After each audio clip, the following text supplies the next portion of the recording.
morning. No, just, I mean,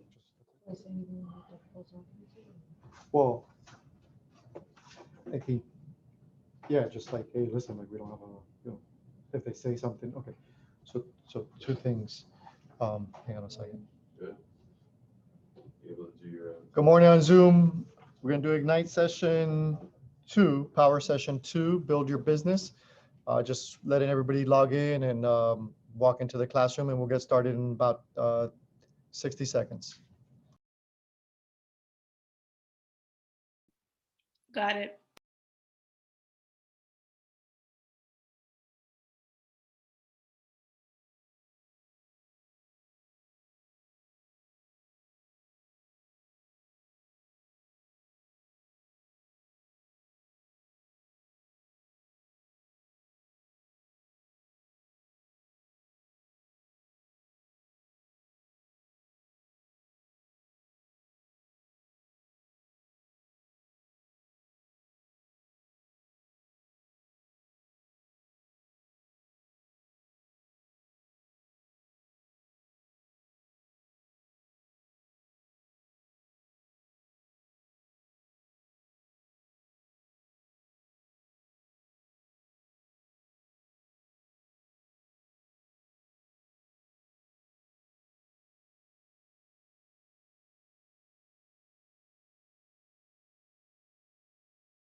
All right, good morning, everybody. Um,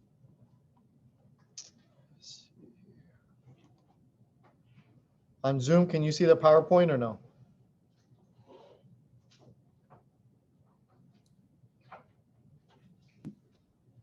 Yes, we can see it. Good morning. You can see the PowerPoint? Okay. Yes, yes, sir. And if I do this, you don't see it, right? Now I see it. Yeah, Okay. I don't see it. I don't see it in my screen. Sorry. You see it behind you. You see it behind me. Got it. Okay, perfect. All right, give me a second.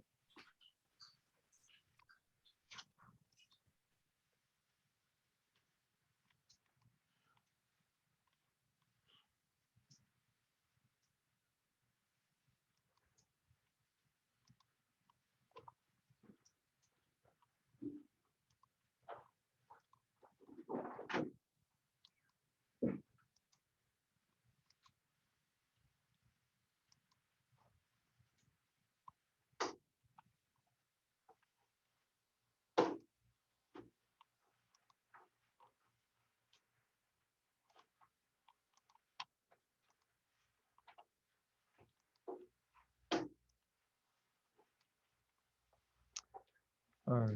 Good morning, Crystal. Good morning, Maria. Good morning, Caesar. Good morning. Tanya. I think I got everybody on Good Zoom. morning. Can you hear me? I could hear you. Oh, perfect. It wasn't working yesterday. All right. Okay, so my name is Michelle Suarez. No, just kidding. So Michelle is not going to join us today. She has some other businesses to attend to. So being the nice guy that I am, I'm going to step in and help her out. All right. So forgive me for being a little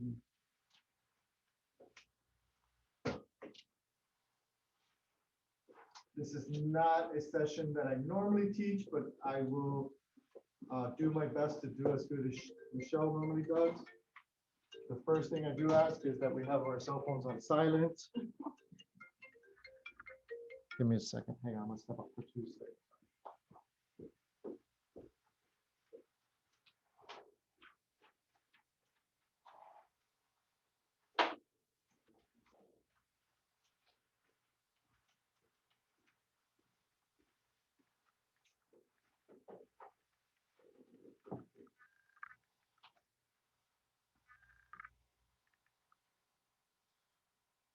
Okay, so first thing I'm gonna do, I'm gonna put phones on silent.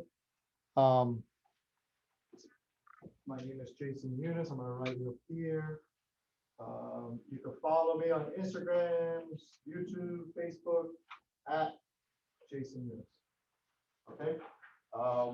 So if you guys, do Instagram, Twitter, LinkedIn, Facebook, YouTube, any of those platforms, you type in Jason Yunus, it'll come up.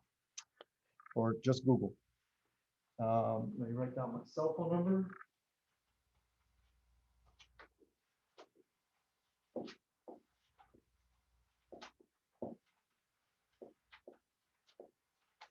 That's my personal cell phone number. If I don't respond, it's usually because I like to I'm not one of those people that just text, like even though I am usually texting, but I like to kind of give undivided attention. So if I don't respond right away, it's usually because of that. But typically I will respond right away. And if you see I don't, feel free to give me a call or, just catch my attention. Because sometimes it's like that. Sometimes it's, the phone is nonstop and sometimes it's, maybe not as busy, but it just gives me that opportunity to do, to give attention. So a little bit about myself, and then before we get started, just kind of an introduction. So I've been in real estate now going on 5 years. I have a team, Blueprint Group with Keller Williams Realty. I've been with Keller Williams all of the 5 years. I did interview with other companies, but I felt like Keller Williams was the best place for me to grow my business, build my brand, and I really loved the culture of it. I've capped every year that I've been with Keller Williams, except for my first year that I missed it by like $500 or whatever, something like that. So yeah, That's the way though. yeah. So so I was, probably like many of you, I worked in corporate, corporate America for large corporations. I worked for Bell South. I worked for, and I worked for Baptist Health for quite a few years. And in Baptist Health, my last role was in the management revenue cycle part of it. And then before that, I taught a lot of classes on customer service and revenue cycle, like, anything to do with billing or entering, patients' information and insurances and stuff like that. And basically on how the hospital would get paid. I taught classes in that. So that's where a little bit of my background comes in as far as teaching classes. You will see me later on in a night for price to sell. That's normally the session that I teach. We talk about, selling at a, at the right price and listing at the right price. So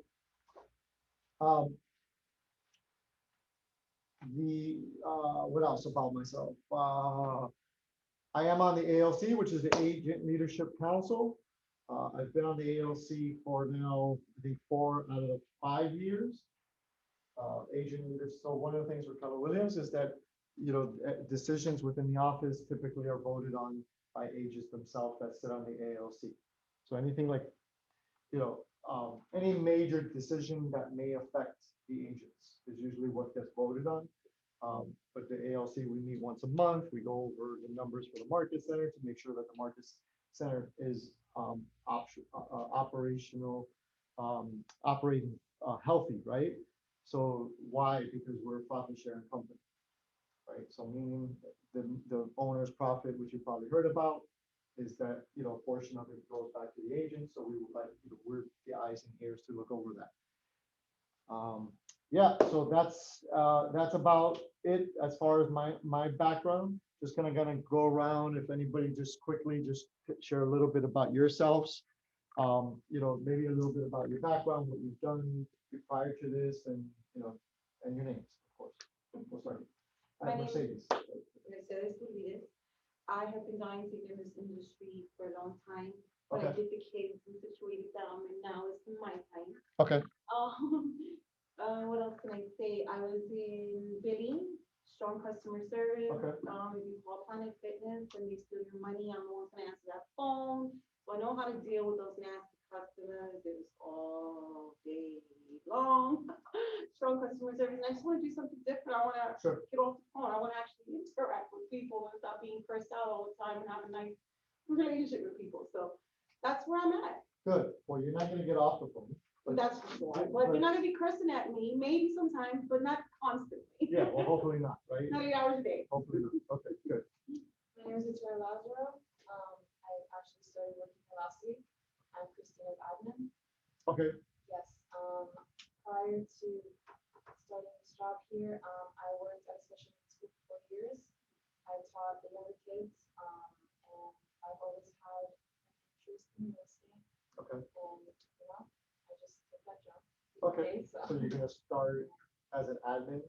Is that, or is that the plan, or what do you, what are you admin admin now? and agents. Admin agent? Okay, got it, got it. Sir, Good morning, sorry. My name is Robert Pino. Worked mainly in equal parts of hospitality and finance. Been a banker, and my last role was assistant property manager at Lowe's in South Beach. With the pandemic happening, I realized the importance of, like creating like a diverse investment portfolio, and just like I was just tired of corporate America. Like there's a ceiling, right? Like Yeah. you can only move as fast as they want you to move. Yeah. And I always had this entrepreneurial spirit, so I thought real estate was great. I always caught myself watching HGTV and Oh, like, boy. Property Brothers. Oh, yeah, I So love that. I'm hooked on that. So I was like, yeah, I think I can do this too. So I made the jump. I just needed something to fuel like my interest, right? Hospitality management, I knew it so well that it really like learn a lot more substance faster than I can in real estate. So I made the switch. Good. Started took my exam in March, took my exam end of May, and this is like probably my third, fourth week. That's pretty much it. good, awesome. So you'll notice, and I'm sure we're gonna find the same thing with the agents on Zoom. You're gonna notice that everybody's come from some sort of background, right? And what is that background, and how are you gonna utilize that in your business? And on today's topic, build your business, that's very important, right? So, and the other thing is too, is that, and forgive me, because I am terrible with names. I'll remember faces for many, many, many, many years. Like I may not see you for another 30 years and I'll still remember your face. But it takes me a minute for, names. One more time, your name? Robert. Robert. Okay, so what Robert said is, one of the things he saw with real estate is that he felt like, oh, there's no stealing, right? Or in corporate America, there is a stealing, right? And that's very common for us to feel and think. And probably, I would say, a very large percentage of us, real estate people that are in real estate, kind of, thought that at some point, right? Or why we got into the business. What's very important is to understand, as much as there's no ceiling, there's also no floor. Yep. Okay, so when we get into building your business, I'm gonna dig deep into that and understanding that it's a business. If you thought that this was gonna provide you flexibility, it can. If you thought it was gonna provide you freedom, it can. However, there's a double-edged sword to that. Okay, if you don't put time into your business and grow it like a business, and you act like an agent, okay, or not even an employee, right? Like some people look at it as like, well, I just do it because I have, when I want to do it, right? The floor is very deep, can be very deep and very dark, right? So that's very important. That's the number one thing that I will, or one of the number one things that I will share with you guys, especially when we're talking about this building the business, is to be cautious of that. Okay, I'm sure you've heard that. How many of you went physically to a real estate class to get your license? So real estate class, like everybody went to a real estate course, right? But you guys went to a school, right? How many were in that class? Oh, Did the packed. non-line. It was packed? Yeah. A lot of Mine meetings. was in February, which it was still with the social distancing. Yeah. And we were like, you see more than 20. Okay, so 20 to 100 people. And Easy, that's right? only my class, like there was other Some classes are Zoom. happening at the same At time. the same time, okay, so let's say 20 to 100 people. There's probably out of that 100, 2 will make it. Okay, and that's the reality. And maybe another 3 or kind of make it.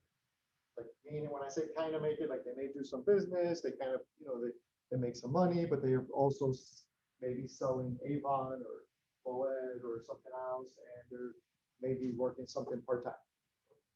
Right? Does that make sense? And it's not to scare you guys, you probably heard this before. Okay, it's really just, it's to motivate you. So you gotta sit there and think about, and I think about that all the time, because my class, wasn't a very large class, but it was about, I would say about 30 students. I think it was about 30 students, and I think there's one other student that's an agent still that was in my class that I know of. Right? There's only one other that was in my class. And then there's others that I ran into, like, at Starbucks, not drinking coffee. You get what I'm saying? So you just gotta keep that in mind when we go into this building your business, why it's so important. So yes. Well, my name is Jalitza Pearson.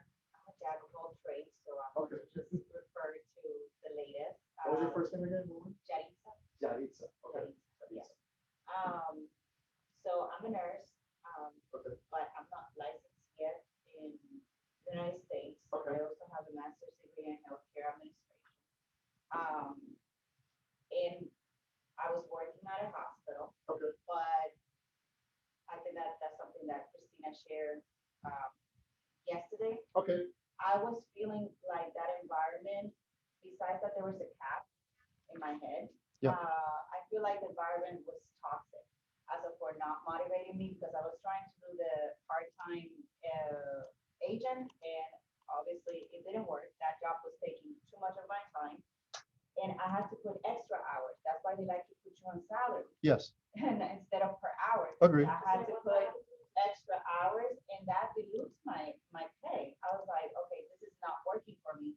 It's not allowing me to build my business, do other things. So I had to make a decision. In my case, I had some savings, and that's when I said, I need to cut this and go full time. I have been a business owner in the past. I have done different things that in sales, and I perfectly understand what you say about the whole no floor. Yeah. I built a very successful business in between Alabama and Georgia, that middle, like I was able to tap both states. Okay. And I started myself zero.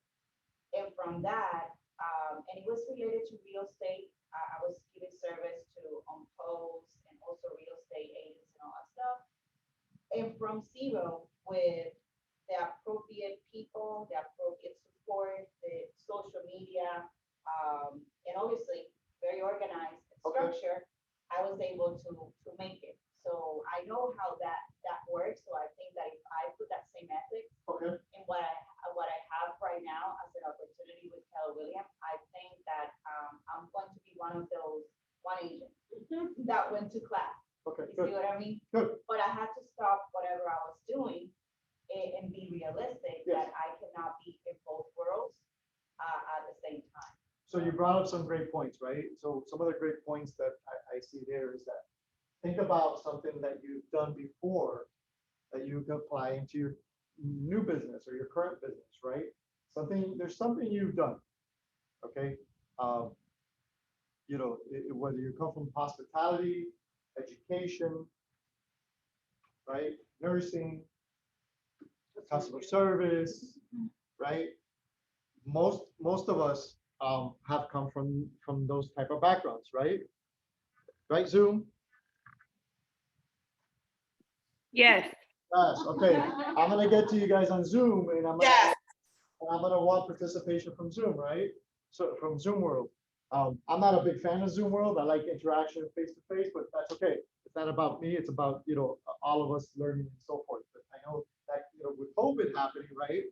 That kind of changed things, right? It changed things. And, we thought the real estate, like agents, the numbers were gonna drop when COVID came, right? And I also got text messages from people on signs that would tell me, oh, the market's gonna crash. Yeah. oh, this house that you're asking 550,000 for is gonna be half the price in 6 months. Heard that too. Okay, so usually what we expect is gonna happen, the opposite can happen, right? So good or bad, good or bad. So preparing for that and using our resources is very important. You know, and grabbing and taking that from like where we've come from, what have we done, right? In our prior, you know, professional lives or just, you know, sometimes even as parents, right? What did you do as a parent? And, you know, when you ran into a, you know, a situation like that. So something like COVID comes along and has us using this, you know, Zoom environment, right? And, you know, everybody had to kind of pivot and change, right? And either you chose to do that or you didn't, right? And I feel like there was probably a lot of agents or even business owners, right? I see it with restaurants. When I look at myself or I look at, you know, what we have, I look at it strictly as a business, right? It's a business. It's not about me. It's not about, you know, Michelle only as individuals, but it's about building a business and what do I want that business to look like, right? So, and how do I want that business to be perceived? How do I want customers to have, you know, what type of experience I want them to have, right? And how do I want my business to run financially, right? So when something like COVID comes around and I'm seeing what other businesses are doing or not doing, okay, or what I've done or not done in my past, and how did I pivot during those times or not? And kind of reevaluate them and say, well, hey, these are the things that I may want to try or do, right? And take an action. Because there's one thing saying, I'm going to do something and actually doing it, right? Because I remember when COVID is like, oh, no one's, you know, no one's selling, nobody's, you know, calling, nobody's this and that. And, you know, a lot of agents, you know, kind of sat on the sidelines. I'll give you an example. They closed this office. Michelle and I stayed pretty much to the last day. It was myself, Michelle, and Mark Lang, and Mate. Mate, I think, was also here. Mate Grant, and maybe somebody else, right? But it was a handful of us. And we stayed till the last day. We closed the office. 2 weeks later, I think like 2.5 weeks later, I was back in the office. Guess what? Because I have a key, and at the end of the day, I'm like, you know what? I'm isolated here anyways. And we kept running our business, and we kept running our business. What did that mean? We kept calling people, asking them how they're doing, helping them something. Okay, and we call them care calls. That's it, simple care call. How are you doing? Touching base. That's it. Right? Now you're looking to buy or sell. People were concerned about that, right? People were thinking about, am I going to lose my job or not? Okay. And 9 times out of 10, when we ask them how are they doing, a question comes up about real estate. Okay. 9 times out of 10. Matter of fact, our neighbor, we ended up listing their house and selling it in July. In July, COVID was March, April, May, just to give you an idea, right? So March, April, May, we also, somewhere during that time, we got a phone call where somebody, they had given 3 listings. They were referred to us because, and this person had 3 listings they had given to another agent, right? You know, somebody they knew. And the agent was in the Keys, isolating himself fishing, right? So this guy calls and says, hey, I have these 3 properties. My buddy, who's an agent that has these listings, is in the Keys fishing. I can't have this. I need to sell these properties. I don't care about COVID. Like, they're empty. I need to sell them. I fixed them up to flip them, and here comes COVID, right? So, yeah, we took them on, and we were doing open houses with no people in them, right? Or we couldn't do open houses. As a matter of fact, we were doing virtual open houses, and then when we were able to do open houses, people really weren't going out to open houses, but we still did them. and we still did virtual videos, and we still went out there, we did videos, YouTube videos and so forth, right? And we still we're out there building them as if nothing was happening. Right? We adapted to it. Well, yeah, we pivoted and continue moving forward, right? Not once did we discuss, hey, the world's coming to an end. Hey, how many people are getting sick or dying and so forth. We just kept pushing and pushing and pushing. Hence, going back to our neighbor calling us in June, who had a conversation with us a year before saying that their friend was a real estate agent, said, well, we see what you're doing, right? So so my point being is just like as a business, right? So you kept moving. You keep moving, right? And how you adapt to adjust. I go around and I look at restaurants, even to this day, that they're still doing takeout. Right? And they're not sitting down, and they're not adapted, they're not adjusted, right? There's a restaurant that we like to go to, Mexican restaurant, love their food, family-owned business. You walk in there, this is just like a month ago, and it's kind of like, yeah, we close in 40 minutes, so we can't sit you. Yet it's like they have like tables stacked up like as a divide. It was just like, guys, come on, like adapt, adjust. You would think that's 45 minutes before closing, they would want our business, right? Especially that we're long-term customers. So guess what? We don't go there anymore. Because it happened twice. Okay. And that makes me think, like, well, man, like they just went through something like this. I get they close in 45 minutes. But I've worked in the restaurant industry before. You sit people down until like, the last minute, right? So do they really want our business? Okay. And I'm sharing that because these are the things I think of when I'm working with my customers and I'm building my business, right? When you avoid that phone call or you don't reach out to that person and check on how they're doing, they think you don't want their business. Okay? And you got to really, really think about that. We're going to get into the calls. Go ahead. Introduce myself? Yes, please. My name is Malak Ayam.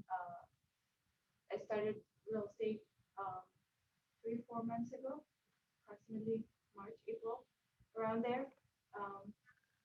I used to be a teacher before, but I'm also a nursing student. I'm working on my master's in nursing. Okay. But that's part-time, so I'm full-time realtor, and then I take nursing classes. Okay. That's it. All right. Good. Zoom.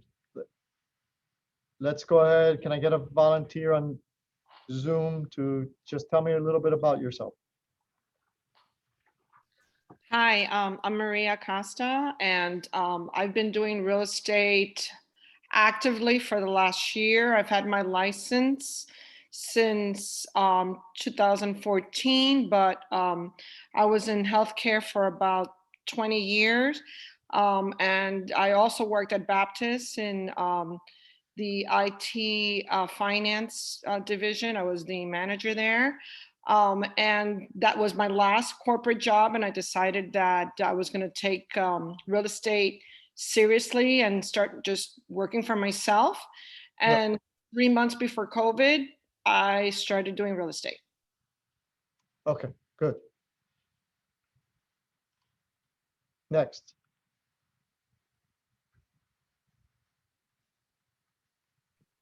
I'm Crystal. I just finished my 3rd year as a teacher, and I've had my license since January. Thank you, Crystal. Good morning. Go ahead. Yes, my name is Cesar Hoyos. I got my license in 2014.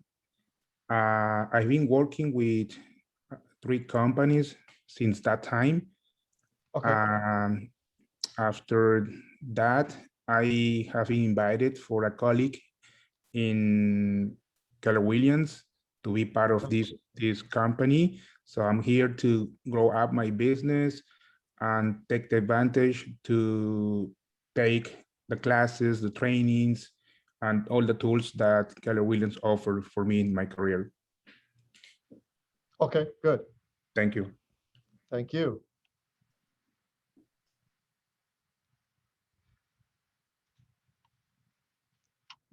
Who am I missing? Betsy. Hey guys, good morning. My name is Betsy Morning. Colon. I got my license in Betsy's April. having a glass of champagne at 10 in the morning. No, Betsy's on vacation. I got my license in April so far of this year, and I'm looking more into the commercial side than the residential side. Okay, good. All Yeah. right. And what did you do before again? I was working in the accounting field. Okay. All right. One of my teachers, or how do I share my PowerPoint? Like, so with Zoom. I know there's a share screen and I can't find it. Yeah, share. It's a green button at the bottom. Oh, that's right. You can share the whole screen or you can just share the bottom. Got it. Okay, perfect. Thank you. I told you with the Zoom, I'm like, but I have to learn and adapt to it. That's it, right? That was my main life for a That's year. it. It is what it is, you know? All right, so let's get started. So expectations and some of the actions. First, tell me real quick, give me one thing, give me a couple people, just what are your expectations from today's session? Build your business. Learn something that I can use. Okay, learn something that you could use. Anybody on Zoom? Crystal, Caesar, Maria? I'm sorry, I couldn't hear the question. Give me one thing that you want to learn today. On build your business. How to grow my business, what tools and models we can use. Okay, good. So tools and models. Somebody else. Structure. Yeah.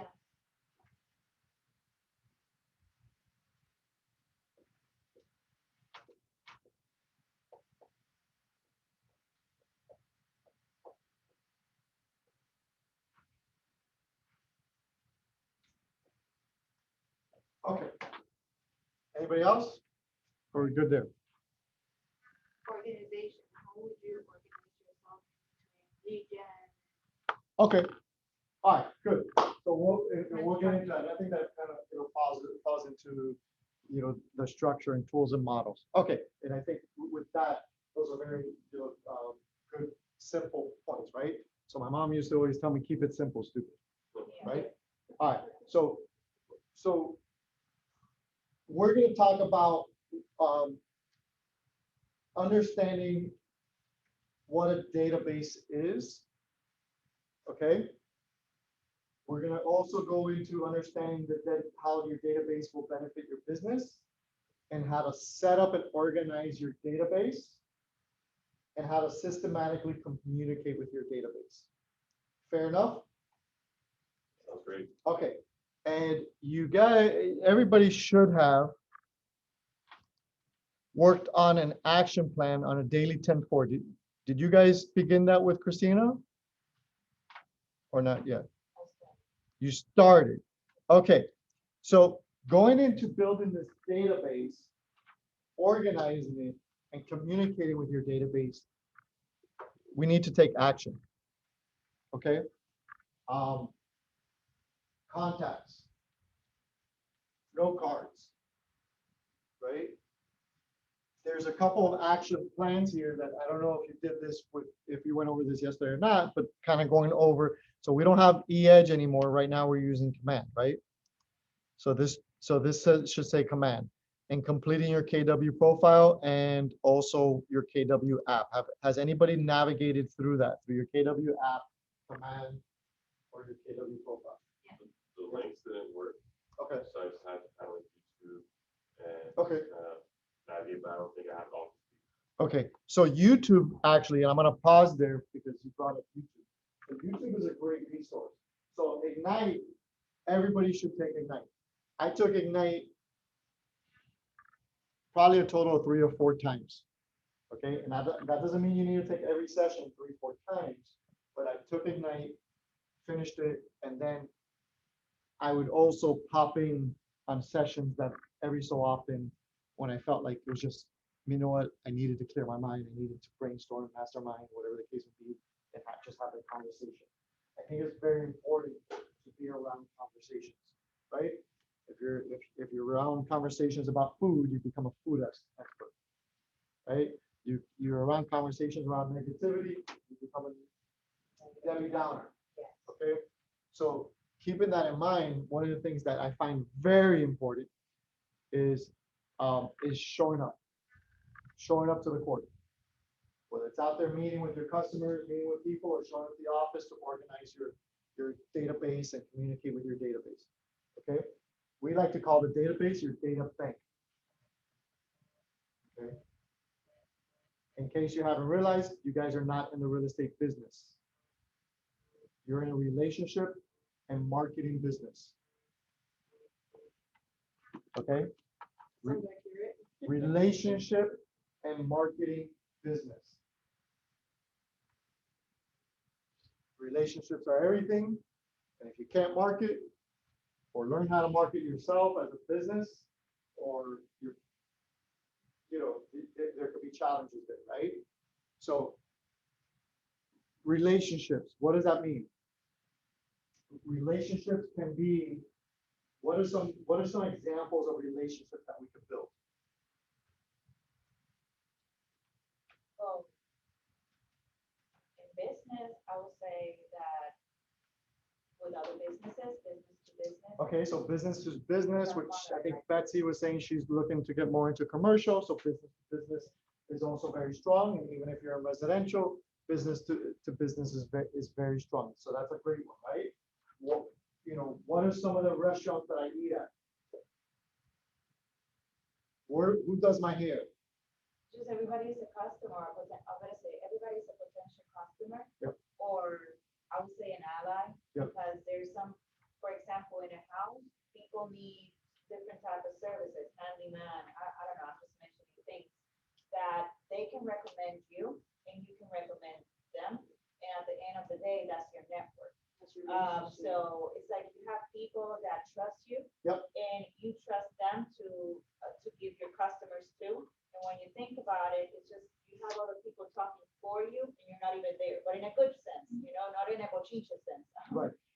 So you have people also giving your business cards. So that's why I have, in my experience, I have had success when it comes to business.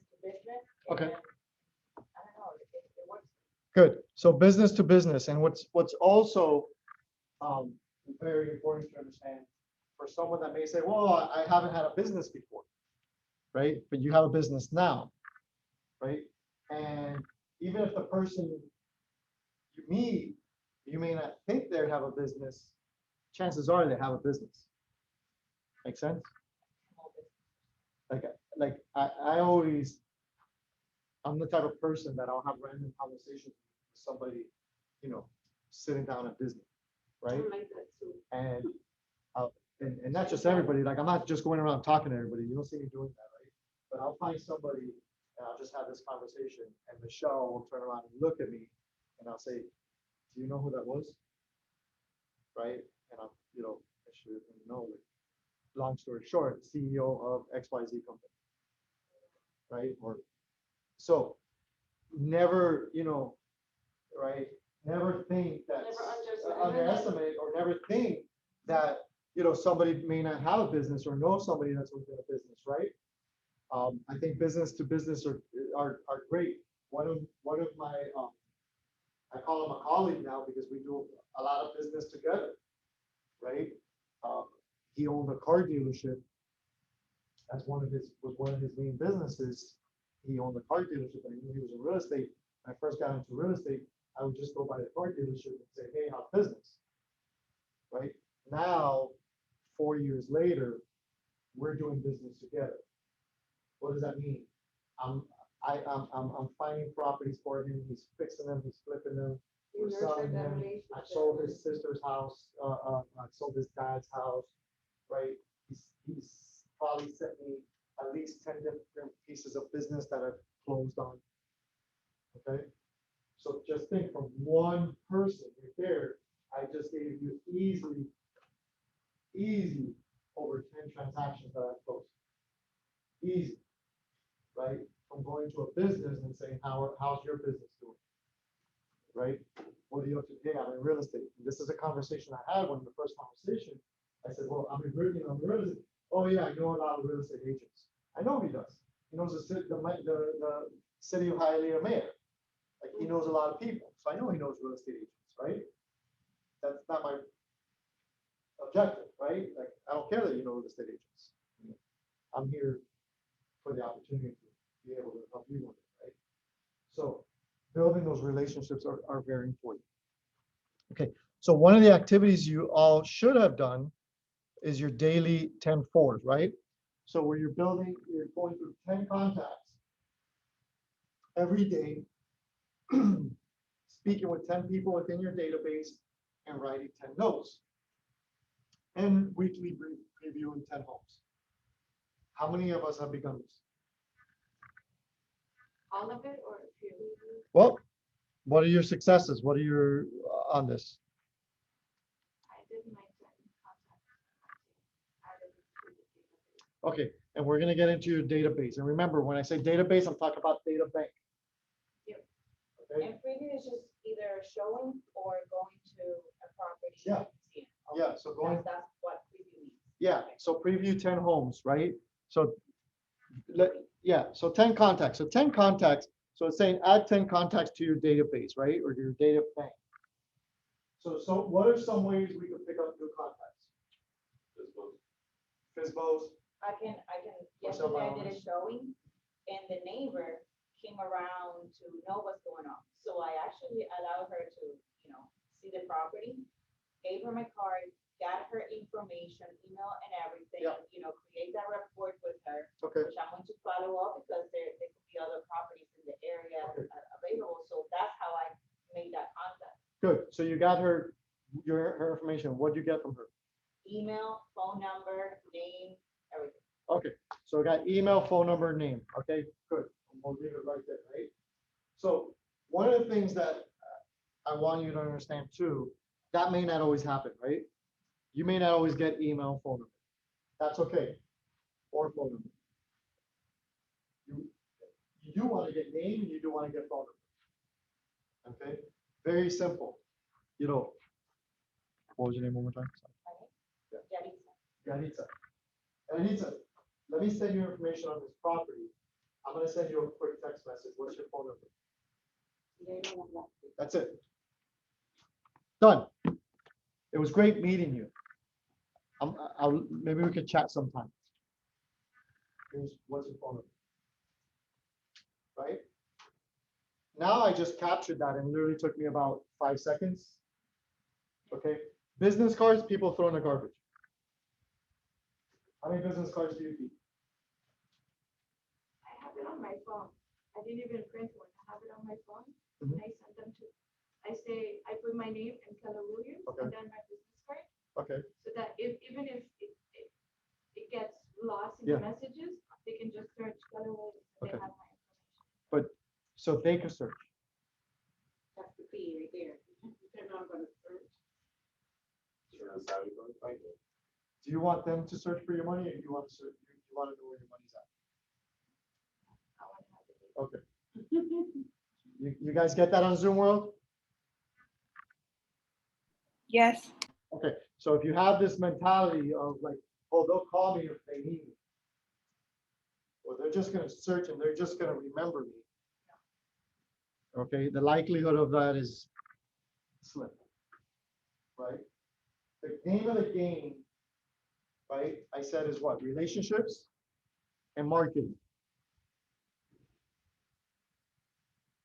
You want, both of those require or results are, if you put it into them, right, building those relationships and marketing.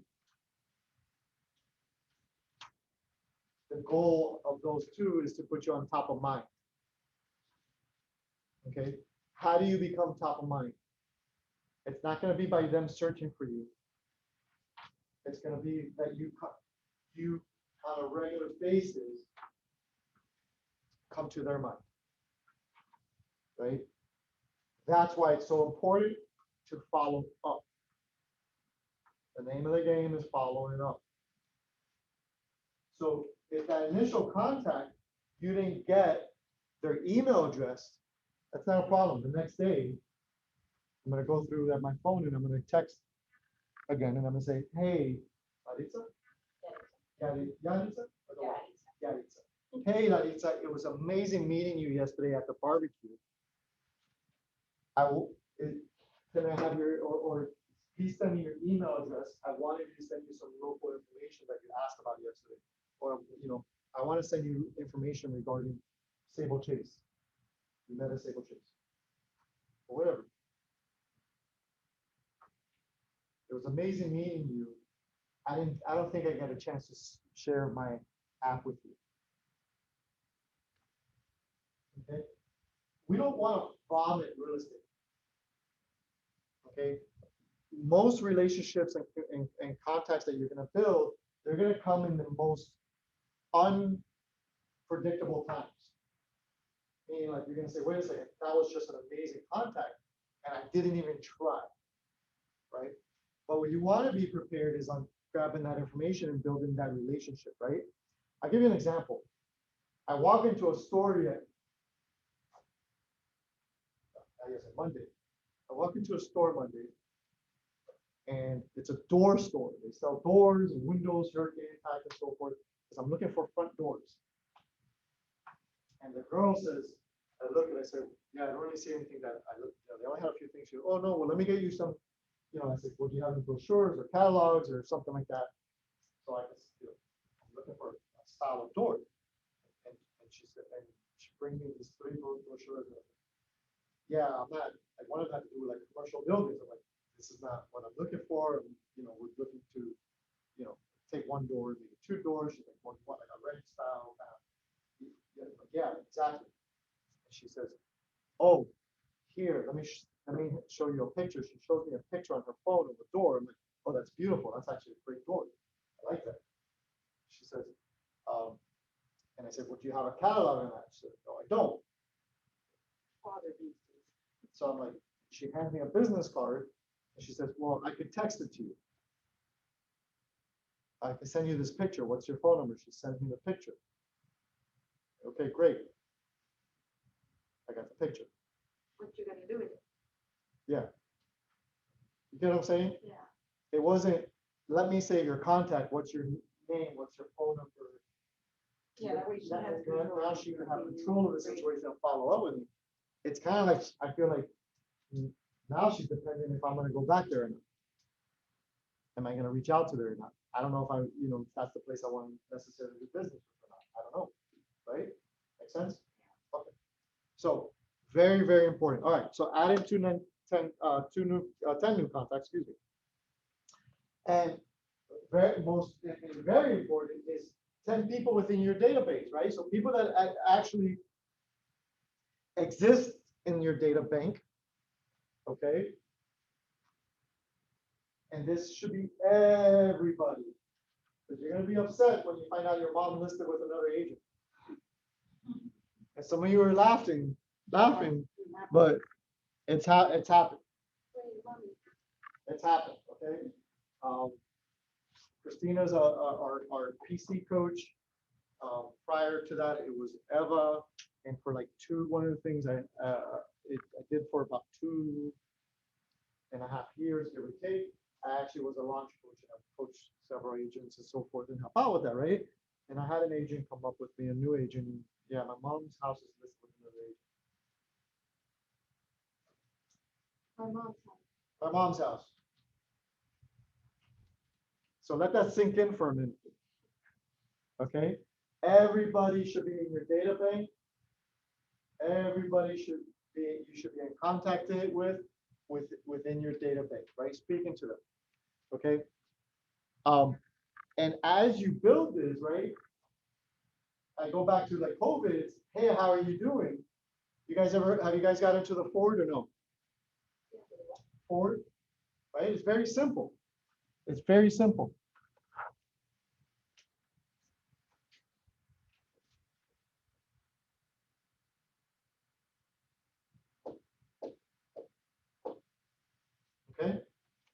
I wrote this on the dry erase board, those on Zoom. So Ford, I want you guys on Zoom world, I don't know if you can see this or not. Let me see, I'll move the board, no, it's still okay. You can move the camera. Yeah, I can do that too, right? Can't see it. Not that one, the top one. This one? Oh, it's not this one anymore? Okay, can you guys see it now? But, all right. And the whole time I was trying to move this bottom. Okay. Yes, no, maybe so. Okay, I'm gonna try to hold it, but anyways, You can take it out and put it on. that's fine.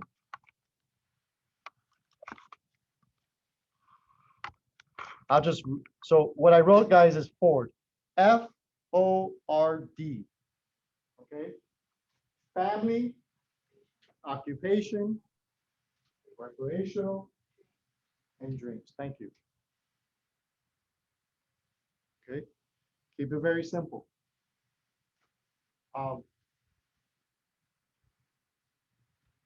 9 times out of 10, I'll run into somebody at Publix, the mall, an event, whatever it may be. We go to a running event right here on 117th and Kendall. It's a store, talk about business to business, right? So it's a running store. We like to run.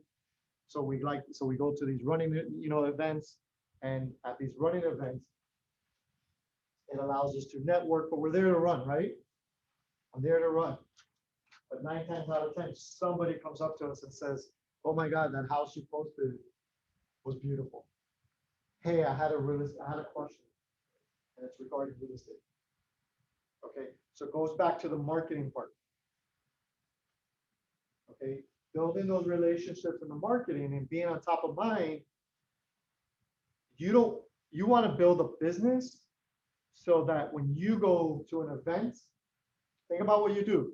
You like fishing, play soccer, football, basketball, I don't know, chess.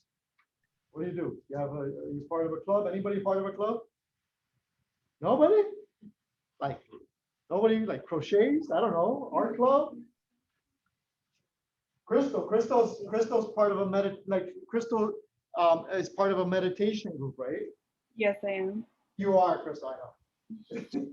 So Crystal's part of a meditation group.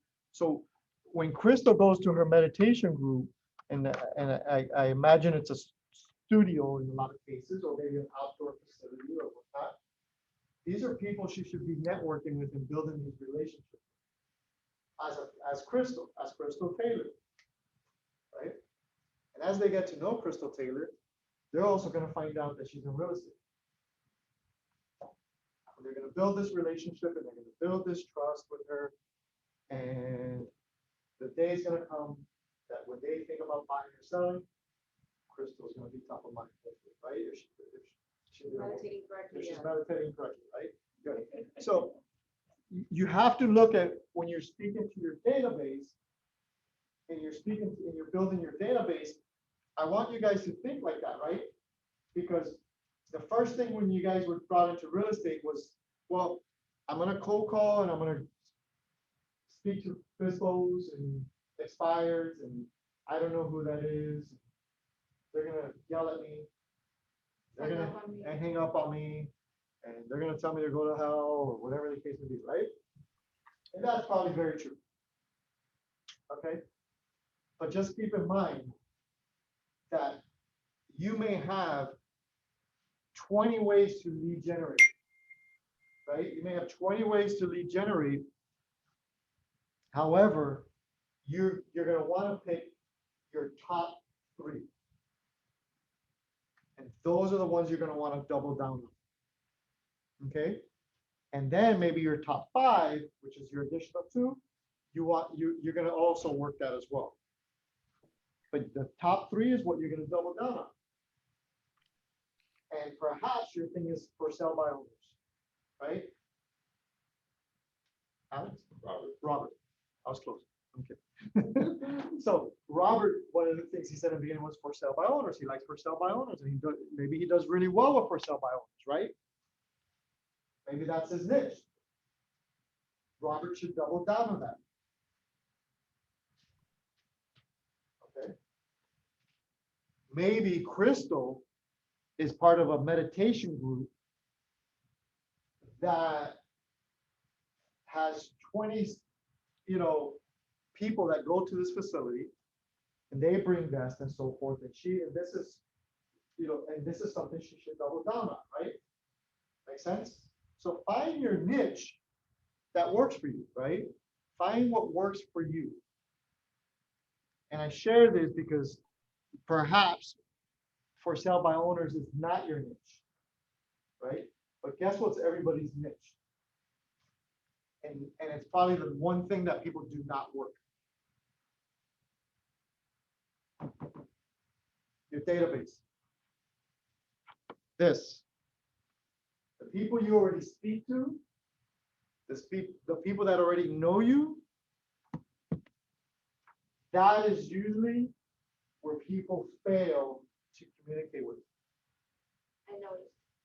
I lost a few deals because of that. Yep. I did. And never think you lost a deal. I missed a deal. You missed an opportunity. But there's always another opportunity. Okay, so don't let that ever discourage you. Okay? Don't ever let that discourage you, and don't ever feel like you lost a deal.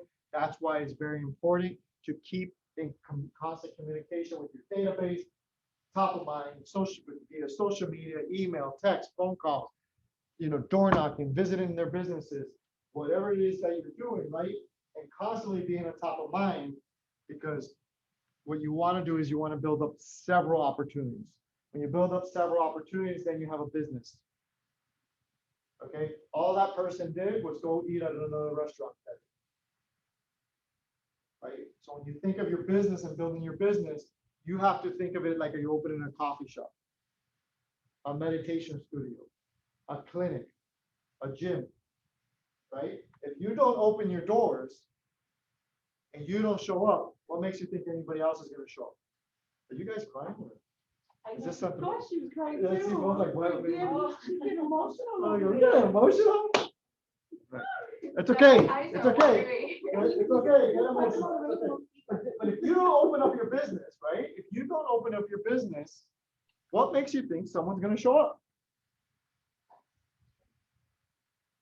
If you think someone's going to come and knock on your door and say, hey, I remember you sent me a text 2 years ago. So, all right. Previewing 10 homes. Oh, notes. Let me go to notes. And this all has to do with building your business, okay? And we'll get moving forward from here. And I'm gonna have you guys do an exercise and take a little break as well, right? So writing notes. So notes is like a lost art. Okay. And if you text me,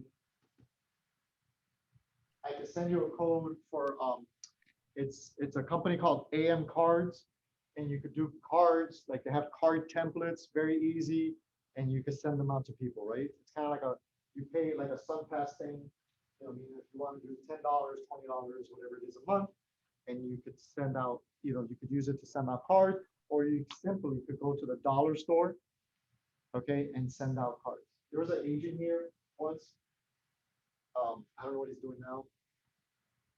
He used to go to the dollar store, buy thank you cards, and sell them for $1 each. So he would get a pack of thank you cards, let's say 5 thank you cards, and he would go to like Miami-Dade College, and he would sell them $1 each, and make $5 off of $1 pack.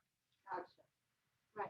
Okay, so you could go to a dollar store, you could get thank you cards for $1, pack of 5, and you could just write thank you cards to people you speak to as you speak to them. Okay, because those are the things that people will remember as well. Is like you wrote them something. Previewing 10 homes. Again, it may seem like a whole lot, but there's probably 10 open houses in Miami-Dade County every single weekend, especially now that things are kind of like back open. That's something I did. Okay, I'm sharing you guys tips that I've done and used over time that I have seen results, right? Okay, and don't ever think that results are going to come just overnight, right? But visiting, you could just go on a weekend put Zillow and let me search the open houses and let me pick 10 open houses. Maybe they're for sale by owners. I took a listing for sale by owner open house. Right? But it wasn't just me showing through the open house. I called them. I sent them a card. I showed up to the open house. They didn't want to let me in. True facts. And I said, I'm not here to for you to listen. I just want to see the house. Like, and I asked them where they're moving to. She shows me the house that she wants to move to. I said, well, can I help you save money on that house with Keller Mortgage? Well, yeah. So we got into that whole conversation. And next thing you know, we're sitting down and we're talking about selling the house. 2 days later, I'm back there because I said, listen, I didn't bring a listing agreement with me. I came to meet you guys. Can we meet on Tuesday at 3 o'clock? And I'll bring everything prepared and so forth. You know, it was, I got everything I needed. And did the listing, right? Help them buy that house that they showed me on their phone. Still communicate with them to this day, right? Father's Day, Mother's Day, Christmas, Thanksgiving. How are you doing? Oh, look what we did to the house. Got a referral on the house they purchased there. Oh, wait a second. They also sent me their neighbor of their house. A year later, I sold that neighbor's house. See how the relationship builds? From someone that didn't want to let me in their front door, visible. Okay, they didn't want to let me in their front door, from selling a house, a referral somewhere else, and selling their neighbor's house. Okay. So again, building those relationships. So you can go on Zillow, find 10 open houses where they're for sale by owners, you know, or you with other agents. Like I just really, wanted to tour this house, come in, take a look. You can do that. New construction homes, right? But if you're gonna go to the house and just kind of like walk around and preview the house, it's not gonna be as effective as if you went there and you actually maybe did a quick video, right? Did a quick video, put it in IG, Twitter, TikTok, right? Snapchat, whatever you guys use, and you did that quick video, right? 5-second video. Okay. Why? Because you're feeding your database like that. That's probably one of the, I don't want to say easiest ways, but that's probably one of the easiest ways to touch your database with another touch. Okay, because that is a touch through social media without you even realizing, right? Because now when I go preview these 10 homes, right? So I met Maria, right? And now Maria, I follow up with quarterly, with a quarterly phone call, and I send her a card, right? And I send her a card on Thanksgiving, on Christmas, how are you doing? And now when I go preview these 10 homes, Maria's on my social media, and when I preview this home and say, oh my God, look at this kitchen. I love this kitchen. It's great. Whatever your video content may be, now Maria's watching that video, right? And since Maria, you've been speaking with them because they're in your database, you're writing them a notes, you have some sort of follow-up plan, and now they're on your social media and you're putting this video. Maria says, I've been thinking about buying a house. Okay, or I've been thinking about selling. And that's why I say, when you use your phone and building your database, think of those ways that you do it, right? And when you go and you post, when you use social media, for example, when you use social media, this is also another way to communicate with your database. Because guys, social media is not social media anymore. It's a communication platform. We're sitting here on Zoom right now, where people didn't think they would need to use Zoom. One of your most valuable assets right now that people don't realize is Messenger. Whether it's Facebook, whether it's LinkedIn, whether it's Instagram, Okay, I've had people reach out to me through Facebook Messenger and say, people I went to high school with that had my phone number. And they reached out to me on Facebook and they said, hey, I want to go, I'm ready to buy. I was working with an agent, but they're really not responsive. I want to buy a house in Westchester. Okay, great. Call them, what are we looking for? What are we doing? So forth, blah, blah, blah. Send them one search property. We went and saw one house, put a contract on that one house and closed on a house. $450,000 transaction. 3 years ago, that house is probably worth like 600 now. But 450,000 from a high school friend. I graduated in 95, not to date myself. So just think about that. I'm telling you, 3 years ago, 95, went to high school.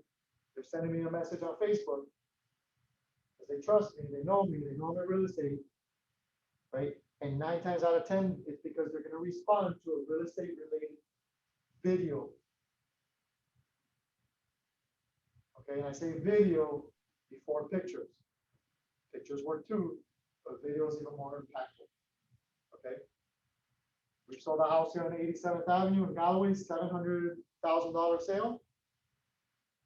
Message through Instagram. Somebody I knew for many, many years.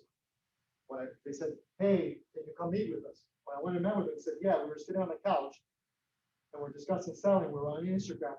I guess husband, wife, sitting on the couch, right? How many of you guys do this at home, right? Husband, boyfriend, whatever. And you know, you're just sitting there and you're flipping through stories and like, Jason. That's right. Let's call Jason. Message. Okay. You can't think about, am I on this platform or not? The people you know, your data bank, they're on those platforms. Right?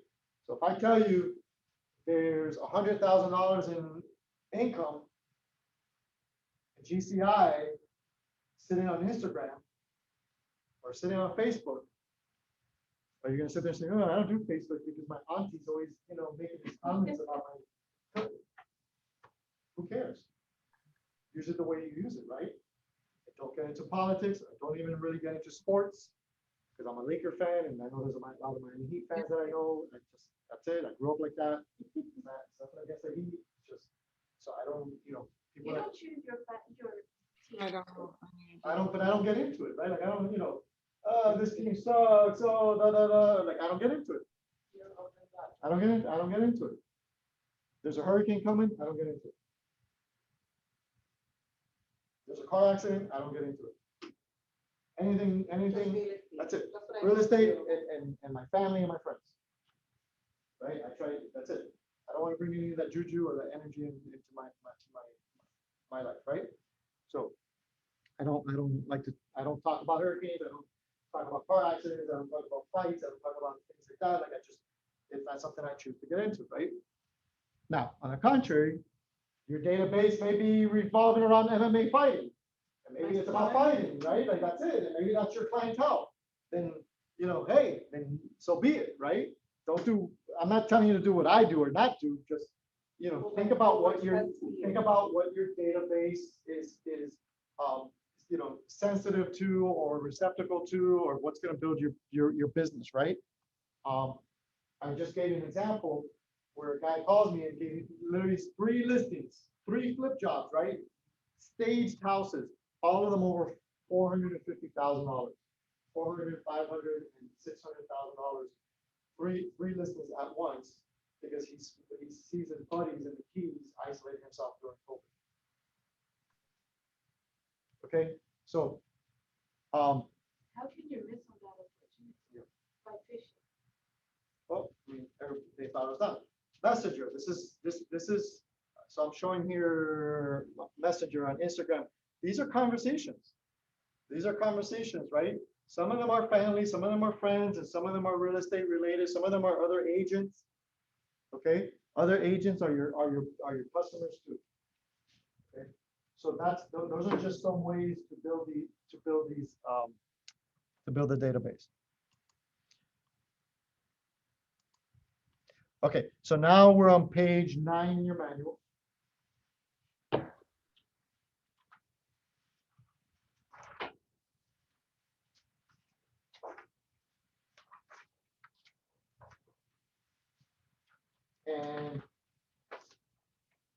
what I would like us to do, what we're gonna do is we'll go to 10:45.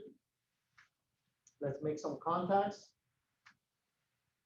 And whatever we don't finish today, I'm gonna hold you guys accountable to making those 10 contacts and your 10 databases, right? I'm not looking for the 10 previews, because you're not gonna do that today, right? All 10 in one day, but your contacts, you're getting your 10 contacts. That by the end of the day, by midnight tonight, you're gonna text me at 305-924-0827, and I'll repeat that number later on, and to log in your numbers, to report your numbers, okay? This is not for me. Okay, this is not gonna make me sleep better at night. It should hold you guys, a little bit of accountability on yourself, okay? To say, hey, I gotta make this text message to Jason, showing him that I gave my commitment for my 10 contacts. But we'll go ahead and, to 10:45, we'll break out, go ahead and make at least one contact or two contacts within that time. But remember, you don't need all their information. It could be somebody you know, reach out to them, gather as much information. And then we're gonna get into what we do with that information. Because that's what's really important. I can have 10 contacts, but if I don't do anything with them, they really don't mean anything. I wanna say something else. All right, guys, go ahead and make your contacts.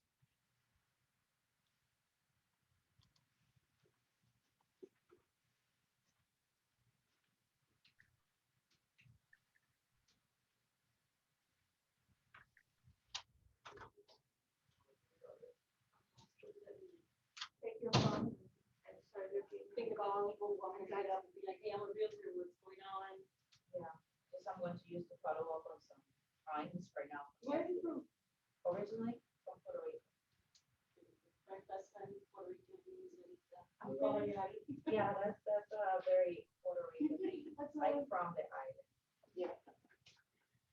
You will not hear it anywhere else. It's all right, I'm Dominican, we have our crazy names too in Santo Domingo.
Good morning, Ms. McCart. This is Robert Kino, a realtor here in Keller Williams. I'm just calling to see if you are interested in the property 12279 Southwest 140th Street.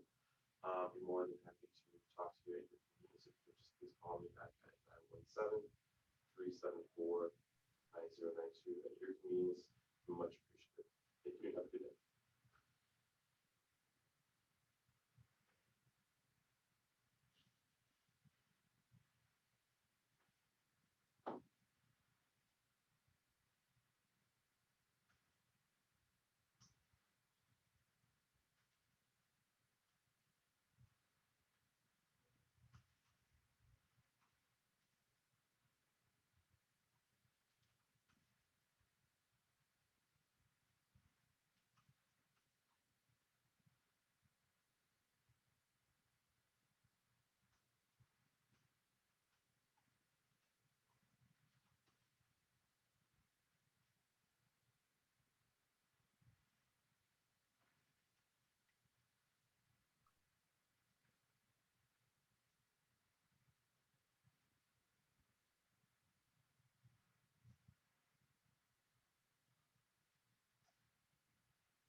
morning, Mr. Gomez. This is Robert Peter from Keller Williams. I saw your email earlier this morning and I responded back.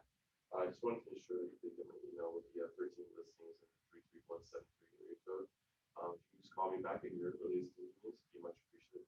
Number is 917-374-9092. Thank you. Hope to hear from you soon.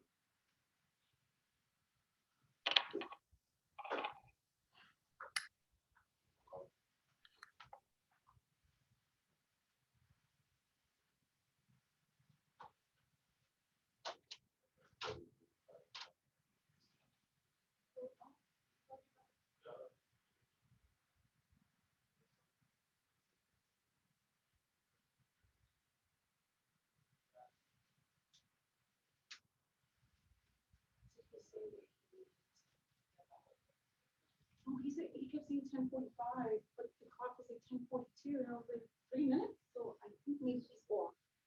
Yeah, I gotta go find out about my son.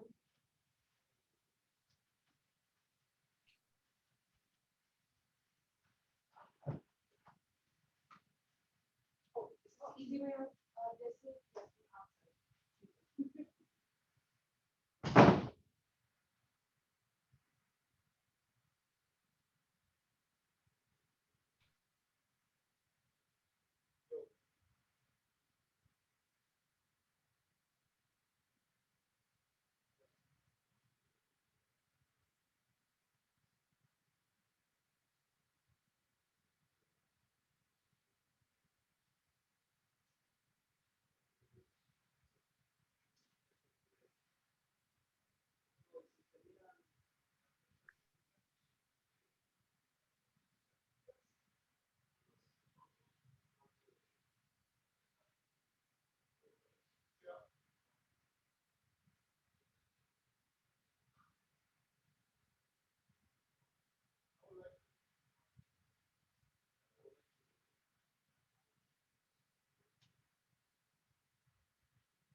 Since I wanna actually do the 3-hour meeting, probably start at 1. So if we go, we just go downstairs, we can do this downstairs. I was trying to meet with my dad real quick. Like, I'm gonna meet with my parents afterwards. because I love my parents, or but anyway, So the visit? Yeah. For what? I know I'm gonna stay forever, and I would want to stay, with How them long are these out for? until next week. They can last, they're staying 11 months. That's nice. Yeah, my dad is like the 12th, but I haven't seen him all like this week at all. Feel bad, like I saw him yesterday. He's like, oh, you ready for dinner? He's got like a bottle of wine. He's like, no, I got something. So we feel good, and good relationship. I was like, hey man, it's better than going to Palacio. $5 get a burger, get a beer while I have. But let's link up and. I'm doing it, absolutely. So I'm getting my, some open houses already. yeah, let's do the open house. You want to hold?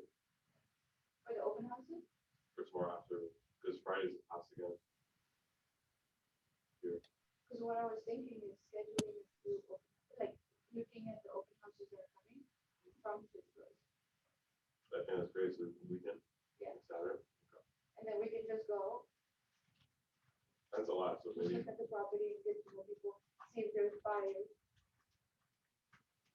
maybe we can converse with beforehand. Okay. We'll do that together.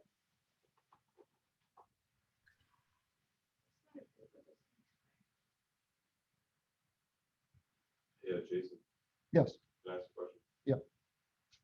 So when did you notice that, like, you said March, pandemic started, right? Mhm. July, you were able to get like the first lead. When did you notice you guys had like a fire in the market, like exploding? I don't think. I don't think for us it ever felt like it was exploding. Because the reality is that the inventory was tight since 2019. It has been tight before COVID. So in the next Ignite session that I will be teaching price to sell, that's one of the things I talk about is truly understanding the market, right? Like when agents tell me, you know, yeah, in this market, like, you know, like basically anybody's gonna pay anything. So it's that, I find that very like one-sided, right? Find that very one-sided. Has the market been hot? Yes. One of the things that I've learned or tried to, you know, practice really heavily is that I'm in the business of selling properties. I'm not in the business of listing properties. Right? I'm in the business of making deals and transactions happen for buyers or sellers, right? And the market is what the market is. I'm just here to translate it. Right? The value of working with me is that I'm gonna, you know, guide and look in your best, you know, interest and market your property in order to get you what, make sure we're not leaving any money on the table and possibly be getting more, right? When I say possibly, right? Because I like to under promise, over deliver, right? What about if you get a very stubborn client who says, no, I'm gonna overprice? Okay, so what's the reason for them selling? Everything boils down to motivation. I don't have a problem. We just fired a listing.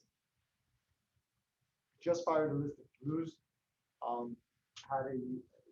we have a listing in Homestead. The seller, it's a 2-bedroom condo. I think we're like at 165 or 175. No, in DC. That's a good place. But the unit needed work. And every time we brought them an offer or contract, nobody wanted to pay full price. We brought them a cash offer like 10,000 below what he was asking, which was a great offer. But then he turns around and he says, well, I want to raise the asking price So you're going to like 185. You know, and at this point, Luz, one of our partners, our team partners, she, you know, it's like I could see she's like lost interest. She's working on this property for almost a year. Has, you know, even if it's even overpriced, it brought offers that are good offers. But the seller doesn't want to work with them. Now the seller wants to raise the price. With the words literally, I'm sitting on a gold mine.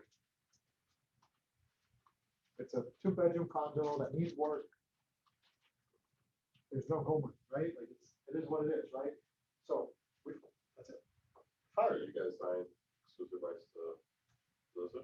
So now you still wait, because I mean, she brought. We canceled it. Really? I mean, if any of those contracts go through, we're still protected. Cancel it. It's not worth the time. I was gonna say, not worth It's not worth the time. Does Luz- I rather, you know, and lose rather, right? Work on 4 other possible transactions that really want to buy or sell, and to sit there and keep showing a property that the seller wants to now raise the price. That, it's been on the market for 6 months. So it's not worth it. It's not. It's not. So, I think truly understanding the market, I'm just here to translate it. Is it a seller's market? Yes. That's right now. People paying above appraisal? Yes. Are sellers getting good money for their properties? Yes. Are buyers, in my opinion, overextending themselves? Yes. What I mean by that, I think there's a certain amount that a buyer, that I would ever recommend a buyer to pay above appraisal. If they want to do it, they do it. But when they turn around and they look at me, right? It goes back to building your business. It's very easy for me to say, yeah, pay $25,000 above appraisal, pay $30,000 above appraisal. Sure, just to get the deal done, right? But when they look at me and they say, Jason, what's your honest opinion? Would you do it if it was you?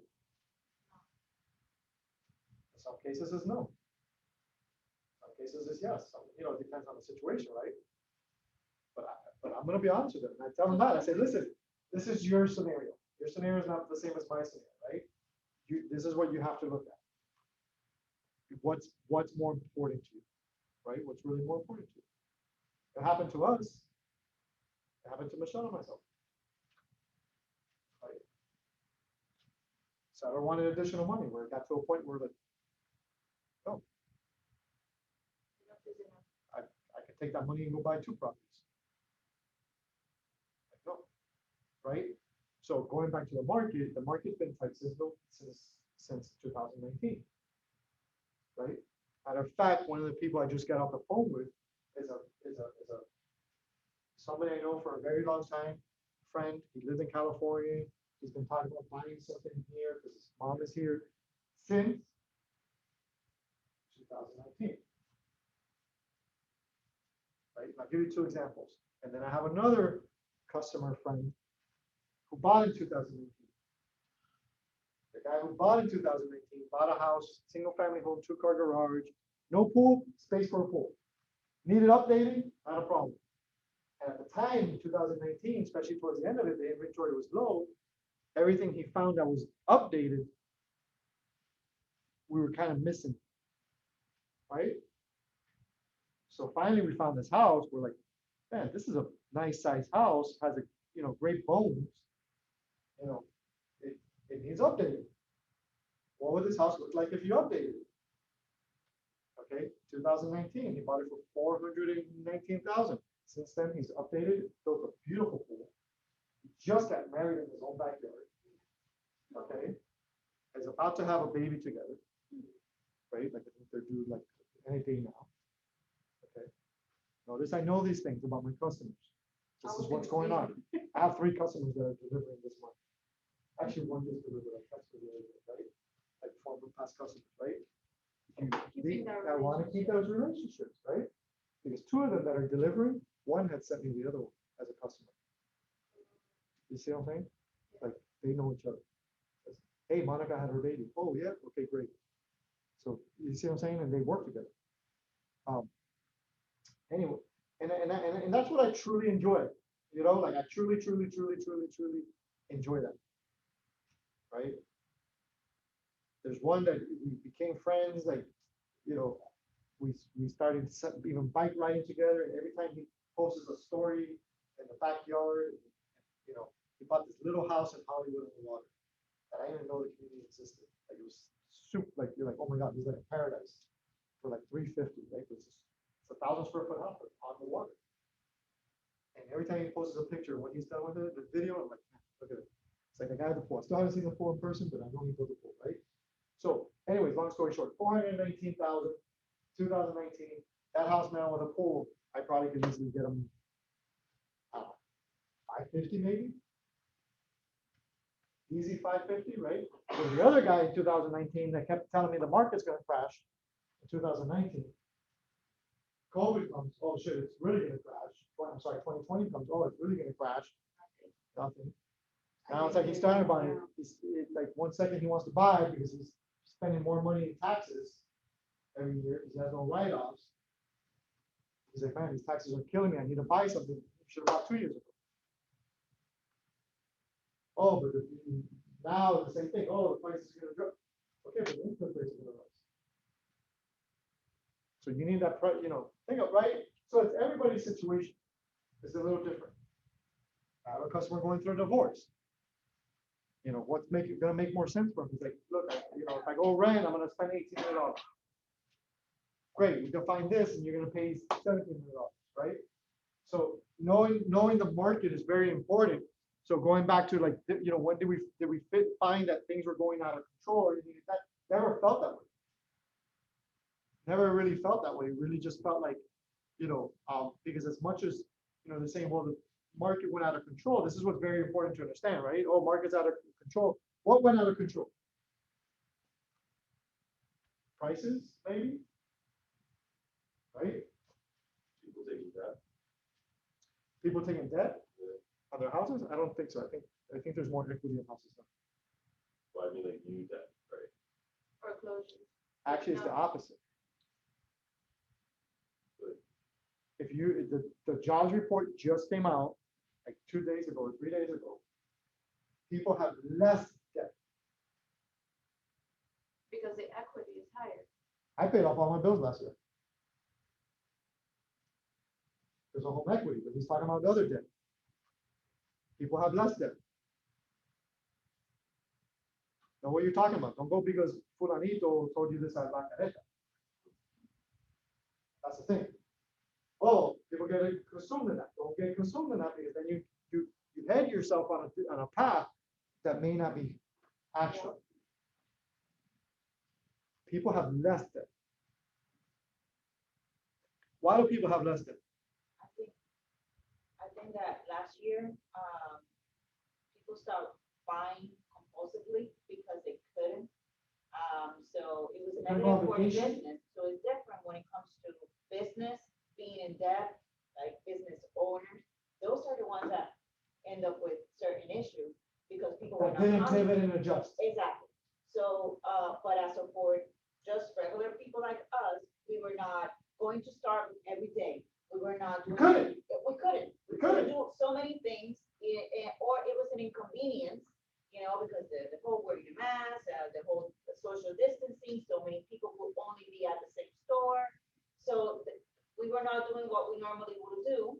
So it doesn't matter if we were earning as much as we used to or not. We were just not spending the money. Right. Also, there was like different benefits that people got, that it did benefit their pocket. It helped them out. And I would say, because we assume that everybody is dumb. Not everybody's dumb. People have been also using the time of being at home to educate themselves, to read, because now they're forced to entertain themselves with something. So they educate more when it comes to finances because it was in our face all the time. So we wanted to know if it was true. Agreed. So a lot of people got more educated, Agreed. got switched careers, did Agreed. a lot of things that made. So right now in this room, how many of you switched careers since 2020? Well, all of us. Well, all of us, right? That's what we're here.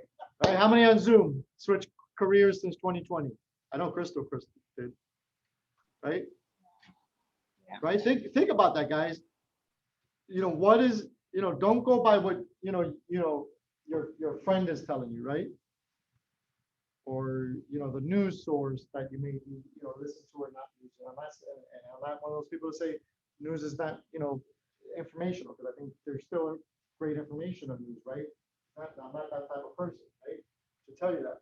So what I'm saying is just, you have to look at also what's the surroundings and what's really going on, right? You're really talking to home buyers and home sellers. Like really, what's going on, what are you seeing, right? Right? We're sitting in a classroom, and I told you in the beginning of class, we thought when COVID came, we thought agents were gonna drop down. It did the opposite, right? It's just like now you see help wanted signs all over the place, right?